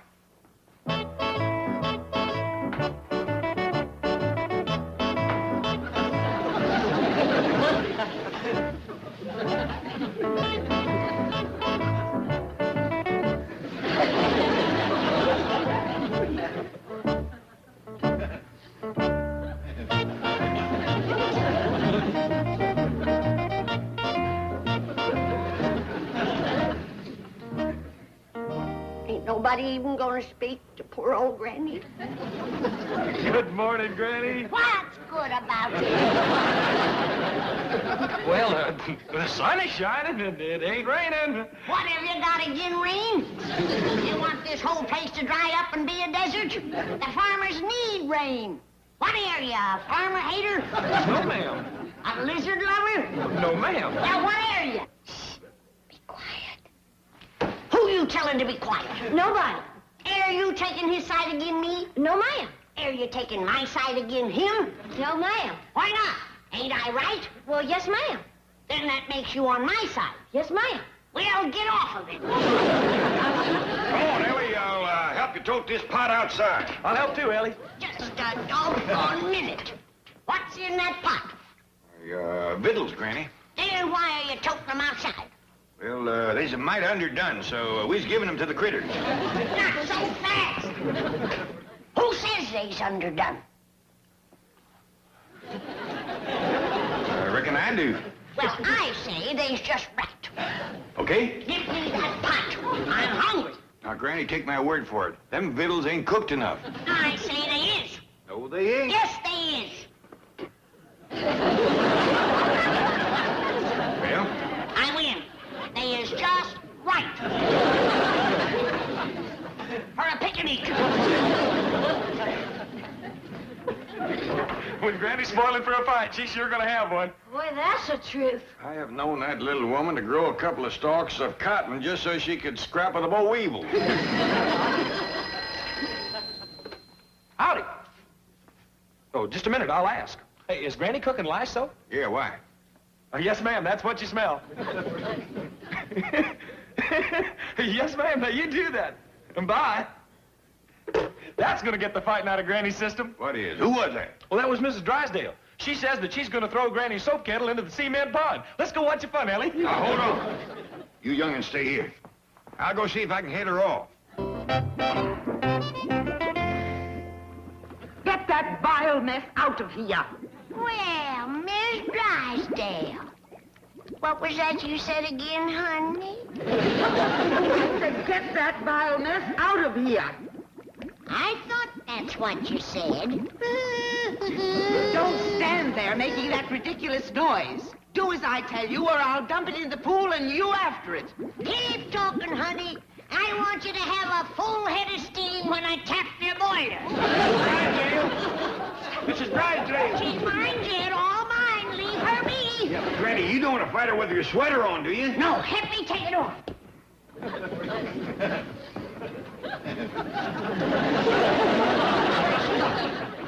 What are you doing? Unhand me, you ruffian! Bring her back, you promised! Ah, here she is. I demand you release me. I will, ma'am, as soon as I get you safe on your side of the hedge and get Granny cooled down. Sounds like half my work is done. Mrs. Drysdale. Where is that miserable money-grubbing peasant? I refuse to recognize my employer by that odious appellation. Oh, everybody is against me. I have to fight alone to save Beverly Hills from the blight of those barbarians. Where is Milburn? Mr. Drysdale is flying to San Francisco. He tried to call you, but you were next door at the Clampetts. Yes, being abused, humiliated, and manhandled. Manhandled? By whom? Mr. Clampett. He grabbed me in the most savage manner and literally dragged me like a caveman. My arms still ache from his brutal assault. Mrs. Drysdale, Mr. Clampett may be rough in appearance, but he's the very essence of a gentleman, the soul of chivalry. He is the essence of uncouth behavior and the soul of depravity. Did you hear what happened at his studio when an overzealous actress threw herself at him? I certainly did not. And it all sounds terribly sordid. What happened? Well, he found out that she was a married woman. And his sense of honor is so great that he refuses to go near his own studio so long as she's there. Really? Miss Hathaway, I've been quite shaken by my ordeal. Might I have some tea? Of course. Sit down. I'll prepare it immediately.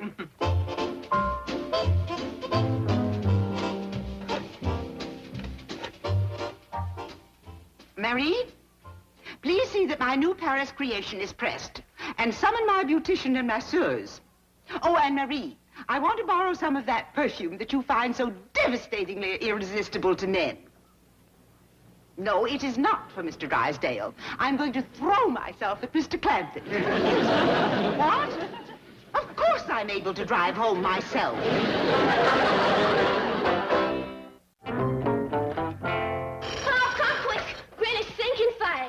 What? She's took to bed with double pneumonia and pond water poisoning. She never even got good and wet before I got her out of that pond. Oh, come on, Paul. She's about to breathe her life. Granny's just trying to get back at me for spoiling her scrap with Miss Drysdale. Ellie! You hear that, Paul? She's terrible sick. She says her time has come and she wants her family around when she goes.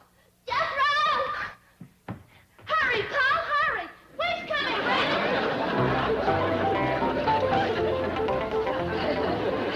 Ellie, ain't your paw coming? I'm right here, Granny. Ellie, if he gets here too late, give him a dying message for me. I'm right here. Tell him I forgive him for taking Miss Drysdale's side again me. I didn't do that. Tell him I forgive him for tying my arms down and throwing me in the cement pond to drown. Granny, you fell in. I pulled you out. Tell him he got his wish. I died from a broken heart. I thought it was double pneumonia. Tell him don't waste no money on a pine box. Just throw together some scrap wood and dump me in. Granny, don't say those things. Careful, Ellie. You'll catch pond water poison. Besides, I got to measure your Granny for her box. Let's see now. We got a couple of old egg crates down in the basement. I reckon they do. Uh-oh. No. Afraid not. Ellie, reckon your granny would mind getting put away kind of doubled up? Granny, don't listen to him. It's all right, child. I'm too weak to hear him. I'm breathing my last feeble breath. Uncle Jed! Guess who's downstairs waiting for you? All gussied up and sweet-smelling, too. Mrs. Drysdale. Who? Mrs. Drysdale! Why, that fat old stone hen, let me... Lay back down, you're dying. I'm dying to belt her one, let me in. Hold her down, young'un. Steady, Margaret, steady. All you have to do is flirt with him. Surely it's worth that to get him to move. But suppose he doesn't retreat from your advances. What? Oh, rubbish. If he retreated from a glamorous movie actress, he'll surely retreat from me. You're playing with dynamite. Listen, to get these peasants to move, I danced the Watusi with a keg of nitroglycerin. Who are you talking to, Miss Drysdale? Oh, Mr. Clampett. I suppose you think it's terribly bold and daring of me to come over here alone like this. Oh, no, not at all. Granny's safe up in her bedroom, and the young'uns is up there watching her. It isn't Granny I'm afraid of. It's myself, my feelings, the emotions that are raging inside of me. Oh, forget it, Miss Drysdale. Even if you was to tangle with Granny, you couldn't hurt her. She's little, but she's wiry. I have no intention of tangling with Granny. The only entanglement I fear is you and me. Oh, Drysdale, I wouldn't hurt you for the world. Mustn't let go, Granny. You'll go down and want Miss Drysdale. Oh, I'm failing away again. I'm breathing my last. Ellie Mae, quick. Run down and fetch my tonic. Maybe I can hang on a mite longer. Listen, Granny. Oh, Jethro. Open them doors so I can see the sky and the trees when I go. Where are you going? Fixing to cross the River Jordan. In your night clothes? I'm leaving this vale of tears. I'm going to join the angels. Well, they's done better than Dodgers. I'm dying, you big lummox!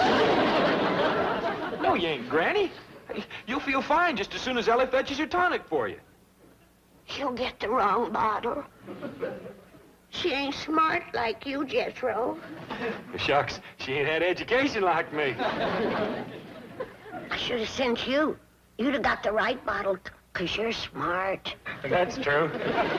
Hurry. Stop Ellie from getting the wrong bottle. Okay. Hey, wait a minute. Whilst I'm gone, who's to stop you from going downstairs and whopping Mrs. Drysdale? Well, a smart boy like you knows how to stop me from doing that, Jethro. I do? Of course. We'll lock the door so I can't get out. Yeah, that'll do it. You go on outside, and I'll lock the door. Hey, now, don't think you can trick me now, Granny. I'll be out there listening to hear you turn that key. You're the smart one, Jethro. Did you hear that? Yes, ma'am. Now then, Mrs. Drysdale. I was right. I just figured out if you could lock that door from the inside, you could unlock it, too. You and your education. Let me out of here. Let me out of here. Come on, Granny. You're going back to bed. Do you? Have you guessed what it is I've been trying to tell you? Oh, ma'am. Can't you tell just by looking at me? Afraid not. Then I must tell you, this burden is more than I can carry alone. It weighs too heavily on me. I can hide it no longer. I'm infatuated. Well, shucks, ma'am. If that's all that's been bothering you, forget it. You're just pleasingly plump. Could we sit down? You betcha. That's a ticket. There you are. Oh, don't let go, please. Oh, Miss Drysdale, don't worry. This bench will hold your weight and then some. There, you see?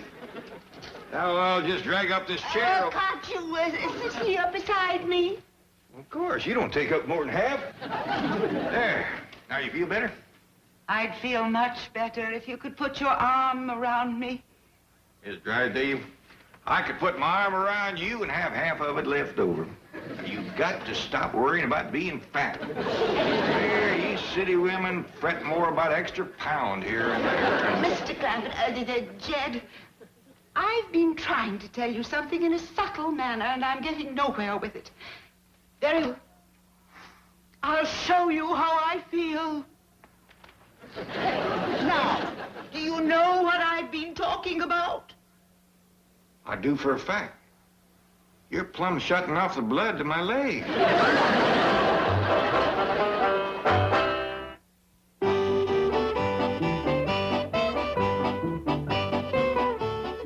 Please come down and cook some victuals. I'm starving.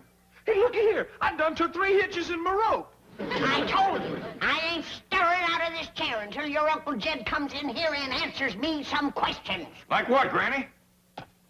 Like the hanky-panky that's going on betwixt you and Miss Drysdale. And Jethro, leave the room. Oh, Granny. I don't know what hanky-panky you're talking about, and Jethro, stay here. Thank you, Uncle Jed. I'm talking about the hanky-panky that went on downstairs, and I had to be locked in upstairs not to see, and Jethro leave the room. Oh, Granny, you was locked in upstairs so you wouldn't go downstairs and whomp that poor woman, and Jethro, stay here. Thank you, Uncle Jed. Then why did she come to see you, all gussied up and smelling of perfume, and Jethro leave the room? Oh, Granny. Miss Drysdale come here to unburden her mind to me about something, and Jethro, leave the room. Thank you, Uncle Jed. Leave? Leave? I ain't even sure I ought to tell Granny about Miss Drysdale's problem, but I know she'll pester me till I do. I'll pester you, too. Out. Out. Like a little kid that doesn't know to score. I done graduated the 6th grade. Now, Jed, what's Miss Drysdale's problem? Well, Granny, she thinks she's a mite overweight. A mite overweight.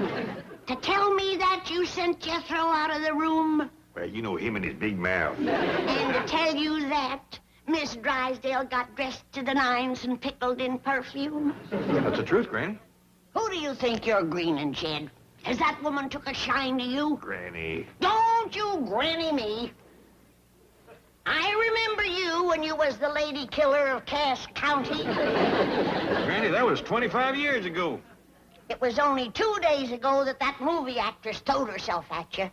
You had it then and you got it now. And I want to know what you're doing with it. Miss Drysdale's waiting downstairs to see you again, and smelling sweeter than ever, too. Nothing but twixt you, huh? Well, if you won't talk, I'll wring it out of her. Grab her, Jethro. What do you want me to do with her? Keep her in a rocking chair till I get back. I'm through with hints and subtleties. I must tell you how I feel.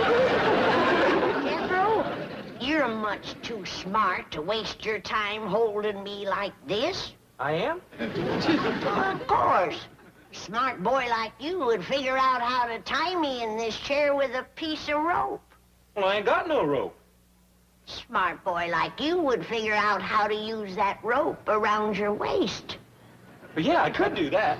You're so much smarter than Ellie Mae, it ain't even close. Yeah, shucks, she ain't had education like me. See you later, Brain! Please, get a hold of yourself.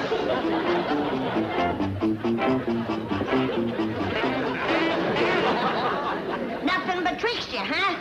You're right. Ain't room for nothing. Jed, darling, come back. Come on. Cass County killer is at it again. Mr. Drysdale. Mr. Drysdale, I gotta see you. What happened was my fault, Mr. Drysdale. Now, please don't blame your wife. She's a fine woman. And don't worry, we's moving back to the hills. I just thought I'd come by and give you a chance to satisfy your honor. Mr. Drysdale isn't here. We're quite alone, Mr. Clampett. Now, if you'll please... Stand back, Miss Jane, for your own safety. What do you mean? Something I thought was buried 25 years ago in Cass County has showed up to haunt me. Mr. Clampett. Please, please, I can't go through all that again. First that movie actress, then Miss Drysdale, now you. Wait a minute. Suppose you sit down and tell me everything. Yeah, I reckon I better. It's weighing on me something awful.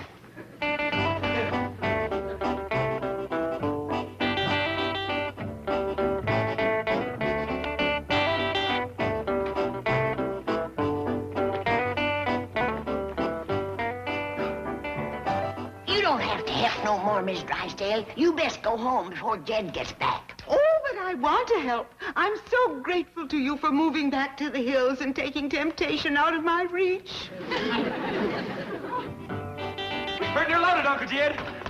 How many critters can I take with me, Pa? Oh, round up as many as can hang on safe. Well, come help me, Jethro. Oh, Jed, you're back. This is pretty near everything. Yep, better have a last look around, Granny. Well, I guess this is it, Jed. Sure is. Hop on, Maggie. Maggie? Is that one of Ellie Mae's little critters? No, ma'am. Maggie is all mine. You mean me? Sure do, honey bun. Get in the front seat so we can snuggle. It's a long ride back to my cabin. Your cabin? Well, now, you didn't think I was going to leave you here, sweetie pie. You being crazy mad for me and all. Now, wait a minute. You love it back in Cass County, darling. You can eat all you want. We'd be happy as two hogs in a mud boiler. Oh, please. What's the matter, sweetheart? Don't call me that. Help! Lover lamb, come back. I thought 25 years was too long.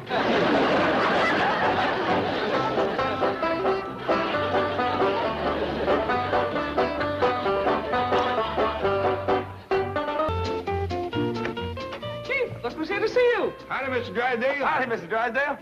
Sorry to bother you. No, no, no. Always a pleasure. Sit down, sit down. Well, this ain't exactly a setting visit. All we want is a little standing up time. Well, what can I do for you? Well, Jethro here has got into his head he'd like to commence serving what they call his military hitch. Yes, sir. I want to volunteer. Well, very commendable, very patriotic, but I think the government would prefer that you finish your education first. I done gone clean through school. Yeah, Jethro graduated in 6th grade. Yes, sir. Highest in my class. You, Jethro? Yes, ma'am. Other fellas no higher than this. Jethro, graduating from the 6th grade is a fine accomplishment, and we're all very proud of you. Well, thank you. But there's more, right, Miss Hathaway? Oh, yes, indeed. Junior high, high school, college. Well, yes, ma'am. We know there's more education to be got. But Jethro is anxious to commence serving his country now, and Granny's on his side. Granny?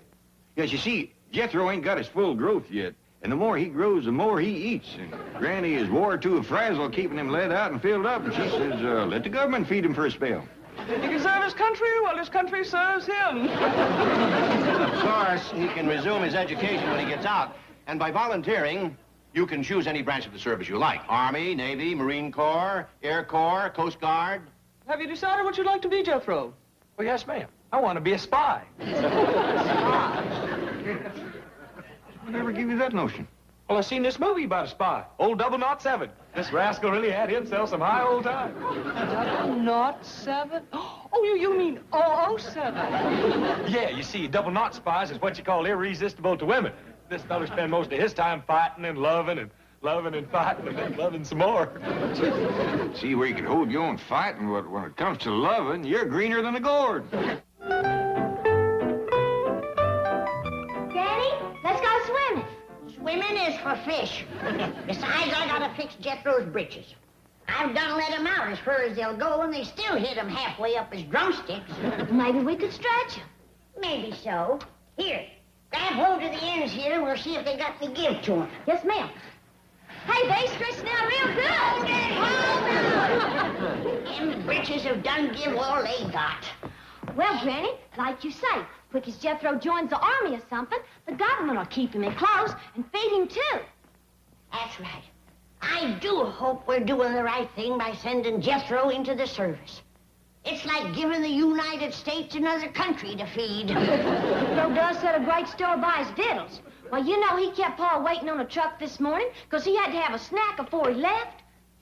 Jethro had to have a snack? Well, he said he was going to. My turkey. My turkey. I had a whole fresh roasted turkey in here.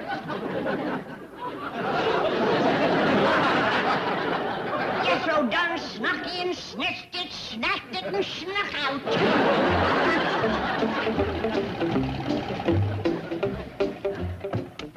By doggy, Jethro, you're going to have a time deciding what to be. Soldier, sailor, Coast Guard, Marine, airman. All pay top money, too. Close to $20 a week. Bet you a spy makes pretty near that much. That's what I want to be, a double-knot spy. I don't see nothing in these government folders about joining the spies. Besides, it all seemed to me like kind of a sneaky way to make a living. Well, you ought to see this movie about them. Them double-knots lives high on the hog. Maybe the government calls them intelligence agents, like Miss Jane does. I don't see nothing about them in here neither. Well, we'll talk about it over some noonday victuals. Oh, good. I ain't had nothing since breakfast but a little bitty old snack.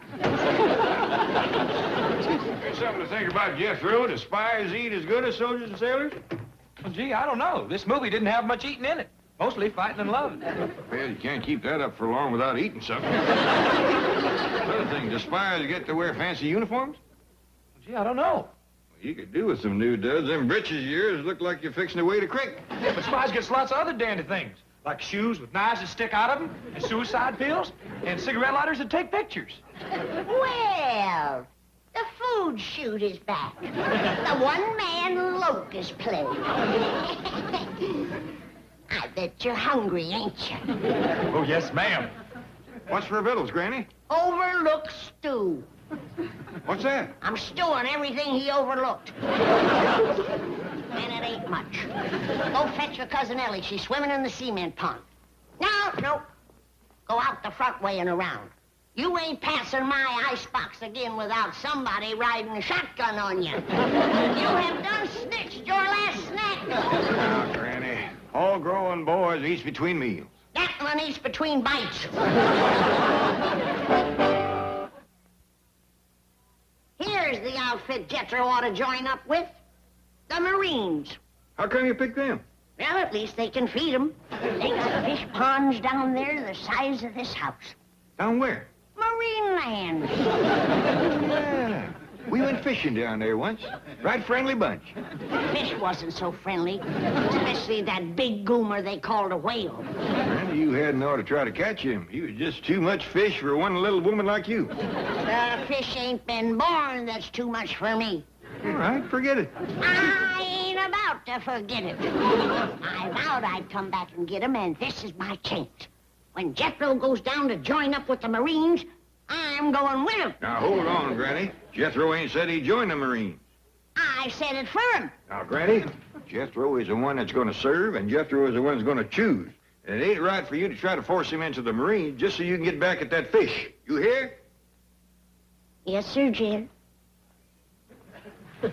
I mean it. Yes, sir, Jed. You're the head of the clan.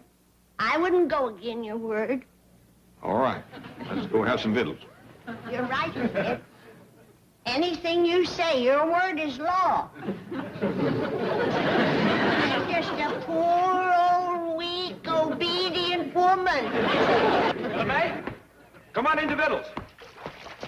Jethro, where did you get them bananas? Remember that big tree we thought was an elm? These was growing on them. Them Skipper's bananas. A reward if he learned to swim. Shucks, Ellie. Swimming's easy. I could learn him in no time. Why, just pick him up and throw him in. That's the way Uncle Jed learned me.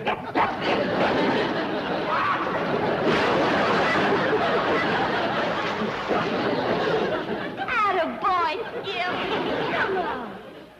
If you're in for plenty of trouble, boy, you just pushed yourself a double-knot intelligence agent. Help Jethro to serve his country the best he knows how. Help him to be a good soldier, a good sailor, whatever he decides to be. Thank you. Amen. Amen. Paul, when Jethro goes into service, can I get me a critter to swim with? What kind of a critter? Swimming critter. Tried to learn Skip, but he don't care about it. There's lots of swimming critters down to Marine land. Granny. I ain't talking to Jethro. He ain't even here. I'm talking to Ellie. Remember all them friendly seals and porpoises and things? I sure do. Pa, could I get me one? If Jethro was to join up with the Marines, he could bring you one home from Marineland. Granny? Well, he better join up with something pretty quick or we're going to starve to death. Yeah, he didn't leave nothing for this here stew. The stew looks fine to me. I reckon it tastes fine, too. Now let's all commence eating it and stop trying to push Jethro into the service. Of course, the quicker he goes in, the quicker he'll get out. Hey, Granny, can I come in now? Are you dry? Yes, ma'am. I'd run till I'm bone dry. All right, then. Help yourself to some stew, Jethro. Thank you. Wait, don't take it all. Well, sit down, fill your bowl. I can't, Uncle Jed. These pants will cut me in two. I'll eat just standing. You go eat over to the sink. Yes, sir. Wait, you forgot your...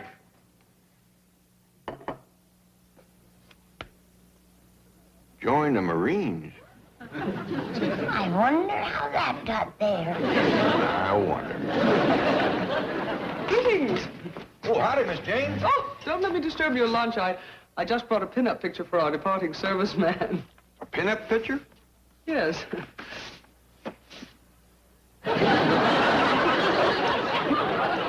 You think it was too daring of me to pose like that? Yeah, I reckon not. The bear was dead, wasn't he? Well, Jethro, have you decided what you're going to be? Oh, yes, ma'am. Like I keep telling you. I'm going to be a double-knot spy. Hey, Jethro, what's a double-knot spy? That's a feller that goes around fighting and loving and saving his country. Well, how? He gets other spies to tell their secrets. If it's a man spy, old Double Knot's got to whup him. And if it's a lady, well, he hugs and kisses her, and first thing you know, she's blabbing secrets to beat the band. First off, we got to get him out of that spy notion. I have an idea. What is it? I will convince him he's not qualified to be a spy. Contrive to leave me alone with him.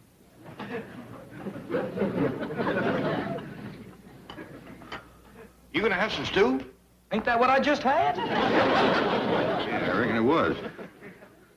Oh, Granny, LMA, y'all come out with me to the pantry. I got something I want to show you. Right there, Jed. You stay here with Miss Jane. Hey, but Uncle Jed, what about... It ain't nothing to eat. Oh. Jethro? Yeah? I'm going to give you a spy test. Well, hot dog! Now, I have a very important secret, and you must get me to tell you what it is. But if you fail, you cannot be a spy. Okay. Hey, let's pretend we's meeting in a foreign country. That's where double knots hang out, mostly.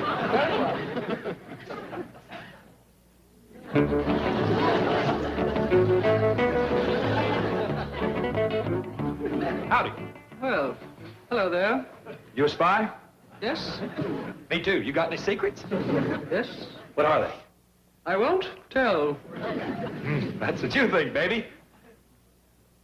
Okay, let's have it. No. No. We'll see about that.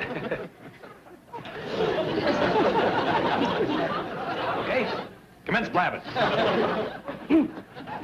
No. No again? I refuse to tell my secrets.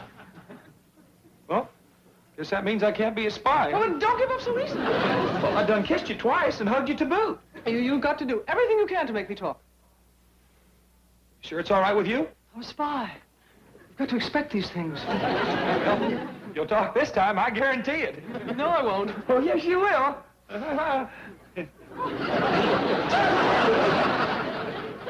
Like a what? Gee, I don't want to, Miss Jane, but shuck heck fire. What else can a fella do? And I gotta have a long talk with that boy.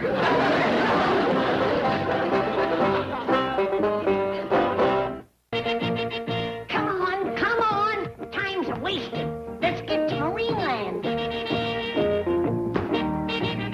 Granny, what's that rope for? To lasso my whale. He's too big for a hook and line. Now, Jethro, are you sure joining the Marines is what you want to do? No, sir. What I want to do is be a spy. Miss Jane says I got to graduate college first. Shucks, by then I'll be too old to do any of that double knot hugging and kissing or even fighting. I'll be pretty near 25. Yeah, that's over the hill, all right. Hey, Paul, can I fetch on me a swimming critter from Marineland? We'll see, Ellie. Jethro ain't even joined yet. Well, how about if and I join the Marines, too? Well, I'm afraid not, Ellie. It says here in the paper that they can build men, but I don't see how they can build one out of you. Hold on, Jethro.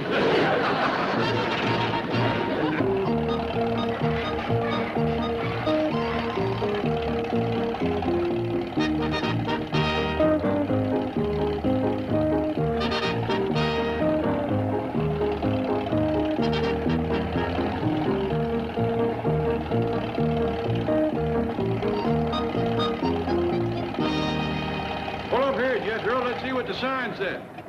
Hot dog, look at that. Marines gets fed 6 times a day.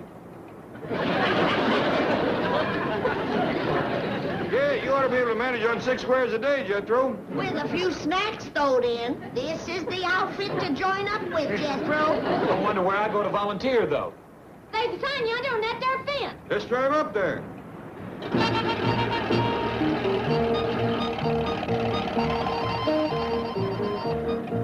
Wanted. Young man for training and feeding. That's me.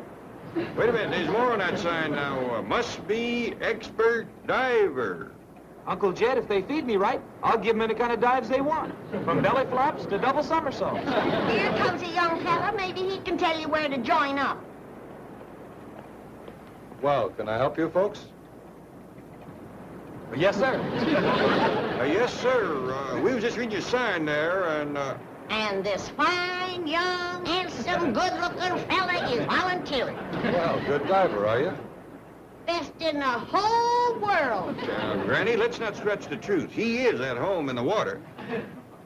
Ever worn a wetsuit? Well, shucks, yeah, I had on a wetsuit just this morning. That's right. Well, let's talk about training. You know, some of these marine mammals you'll be working with are pretty smart. Not as smart as Jethro. Why, he's the finest, bestest, most educated... Granny, let's stick to the truth. The boy has graduated school. The highest in my class, too. Jethro is a fine, upstanding, honest, hard-working young man. Has he had any feeding experience? Mister, for his age, I'll put him up against anybody in the world. Glad to hear that. We have 6 feedings a day, 7 on Sunday. Ooh! How soon can I get started? Well, we got a feeding just about now. I'll get you some gear. We'll see what you can do. Hot diggity dog! Oh, you mind if we go in with him for a minute, just to see he gets started on the right foot? Sure. We'll right in through this gate. Leave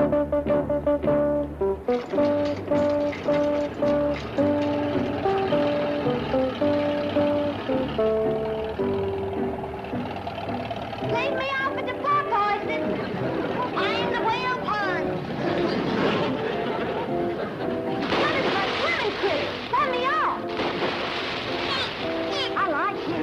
If Mr. Jethro joins up, I'm going to see can I take you home. And I'm going to put you in a cement pond. Me and you will learn Skipper to swim. Do you like that? Huh? Well, I had a little trouble finding gear to fit Jethro. He's bigger than the rest of our divers. He's a husky boy, all right. Finally located one of the old style suits that was big enough. Well, that's mighty nice of you to do that for the boy. Well, that's my job. I'm general factotum. See you later. Doggies. That's the closest I've ever been to a general.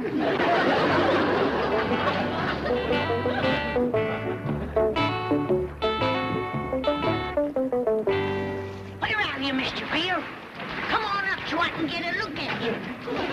Don't be afraid. It's just me, Granny. I won't hurt you. Where are you, you big fraidy cat? Come on up here, I dare you.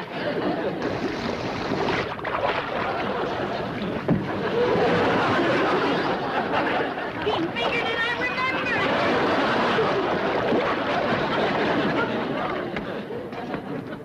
Uncle Jed, it's me.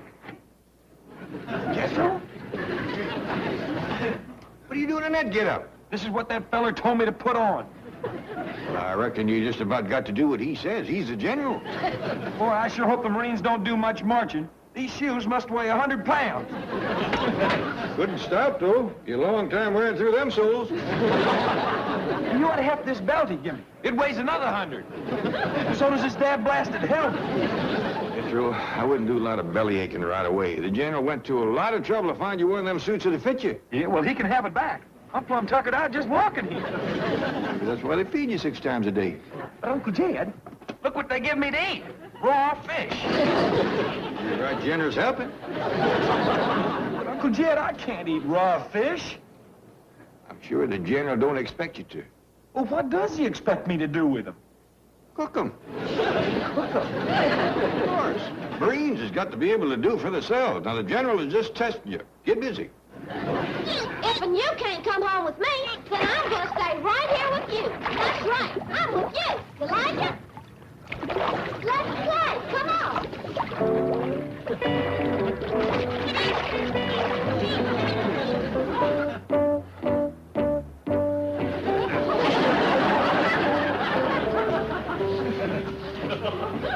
Have another one, Jethro's. Plenty here. No, thanks, Uncle Jed.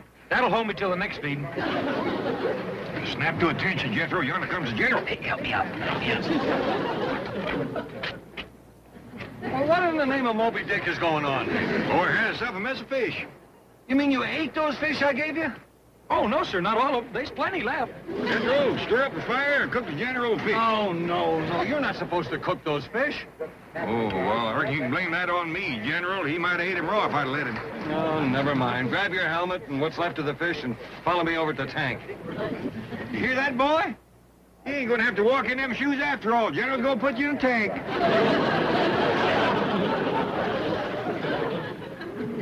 I've come back to make friends with you, Mr. Whale. Come on up and visit with me. Come on. Stick your pretty hand up.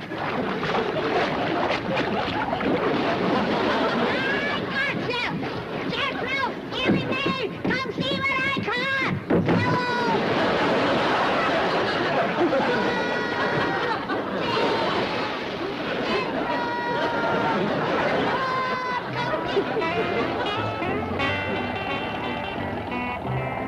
Fine family.